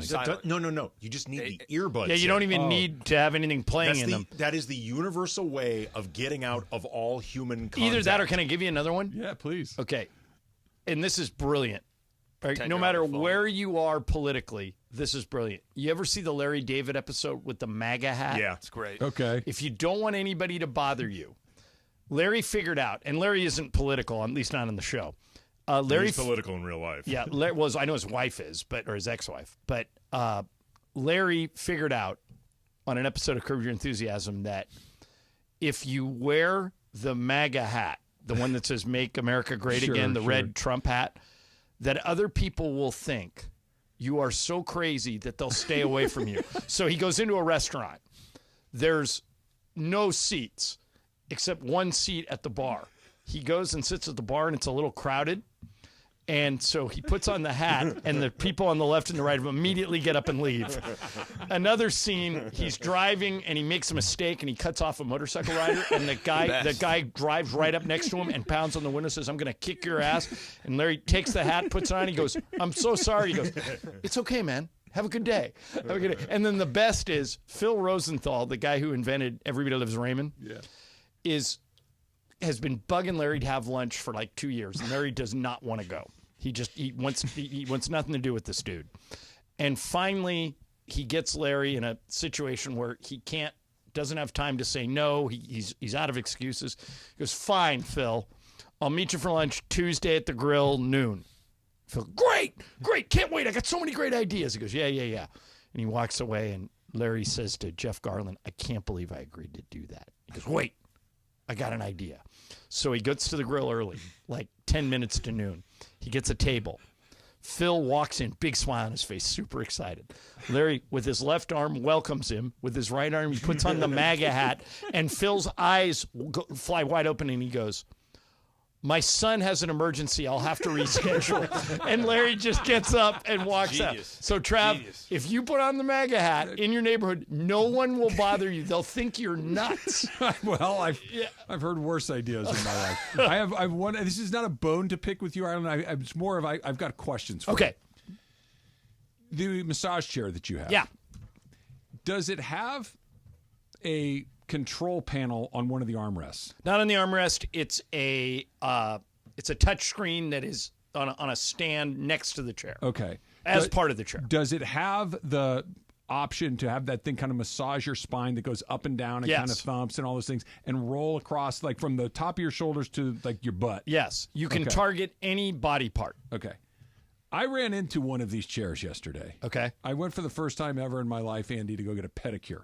Okay. My feet interesting choice, but so go ahead. I needed to. My feet were busted up from all of my stuff. I needed to have a little TLC on my feet. That chair felt like a torture device to me.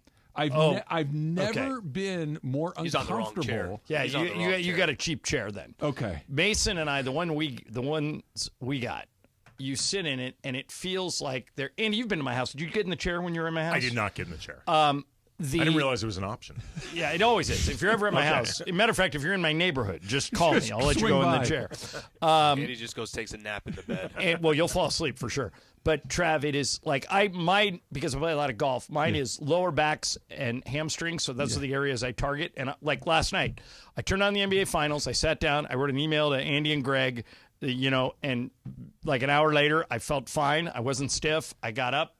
I felt like I had been put in a stress position by the CIA and was being interrogated. I've never been. He's in the wrong chair. You just had a cheap chair. It was terrible. Yeah. I think it fouled the entire pedicure experience. Next time you walk by a relax the back store, they have like every level of chair, so you can and you could get in if you sit in a cheap chair, and then you get in the expensive chair, you'll notice right away. Susan's like practically knocked out in the chair next to me. Did she like it? She loved. She goes all the time.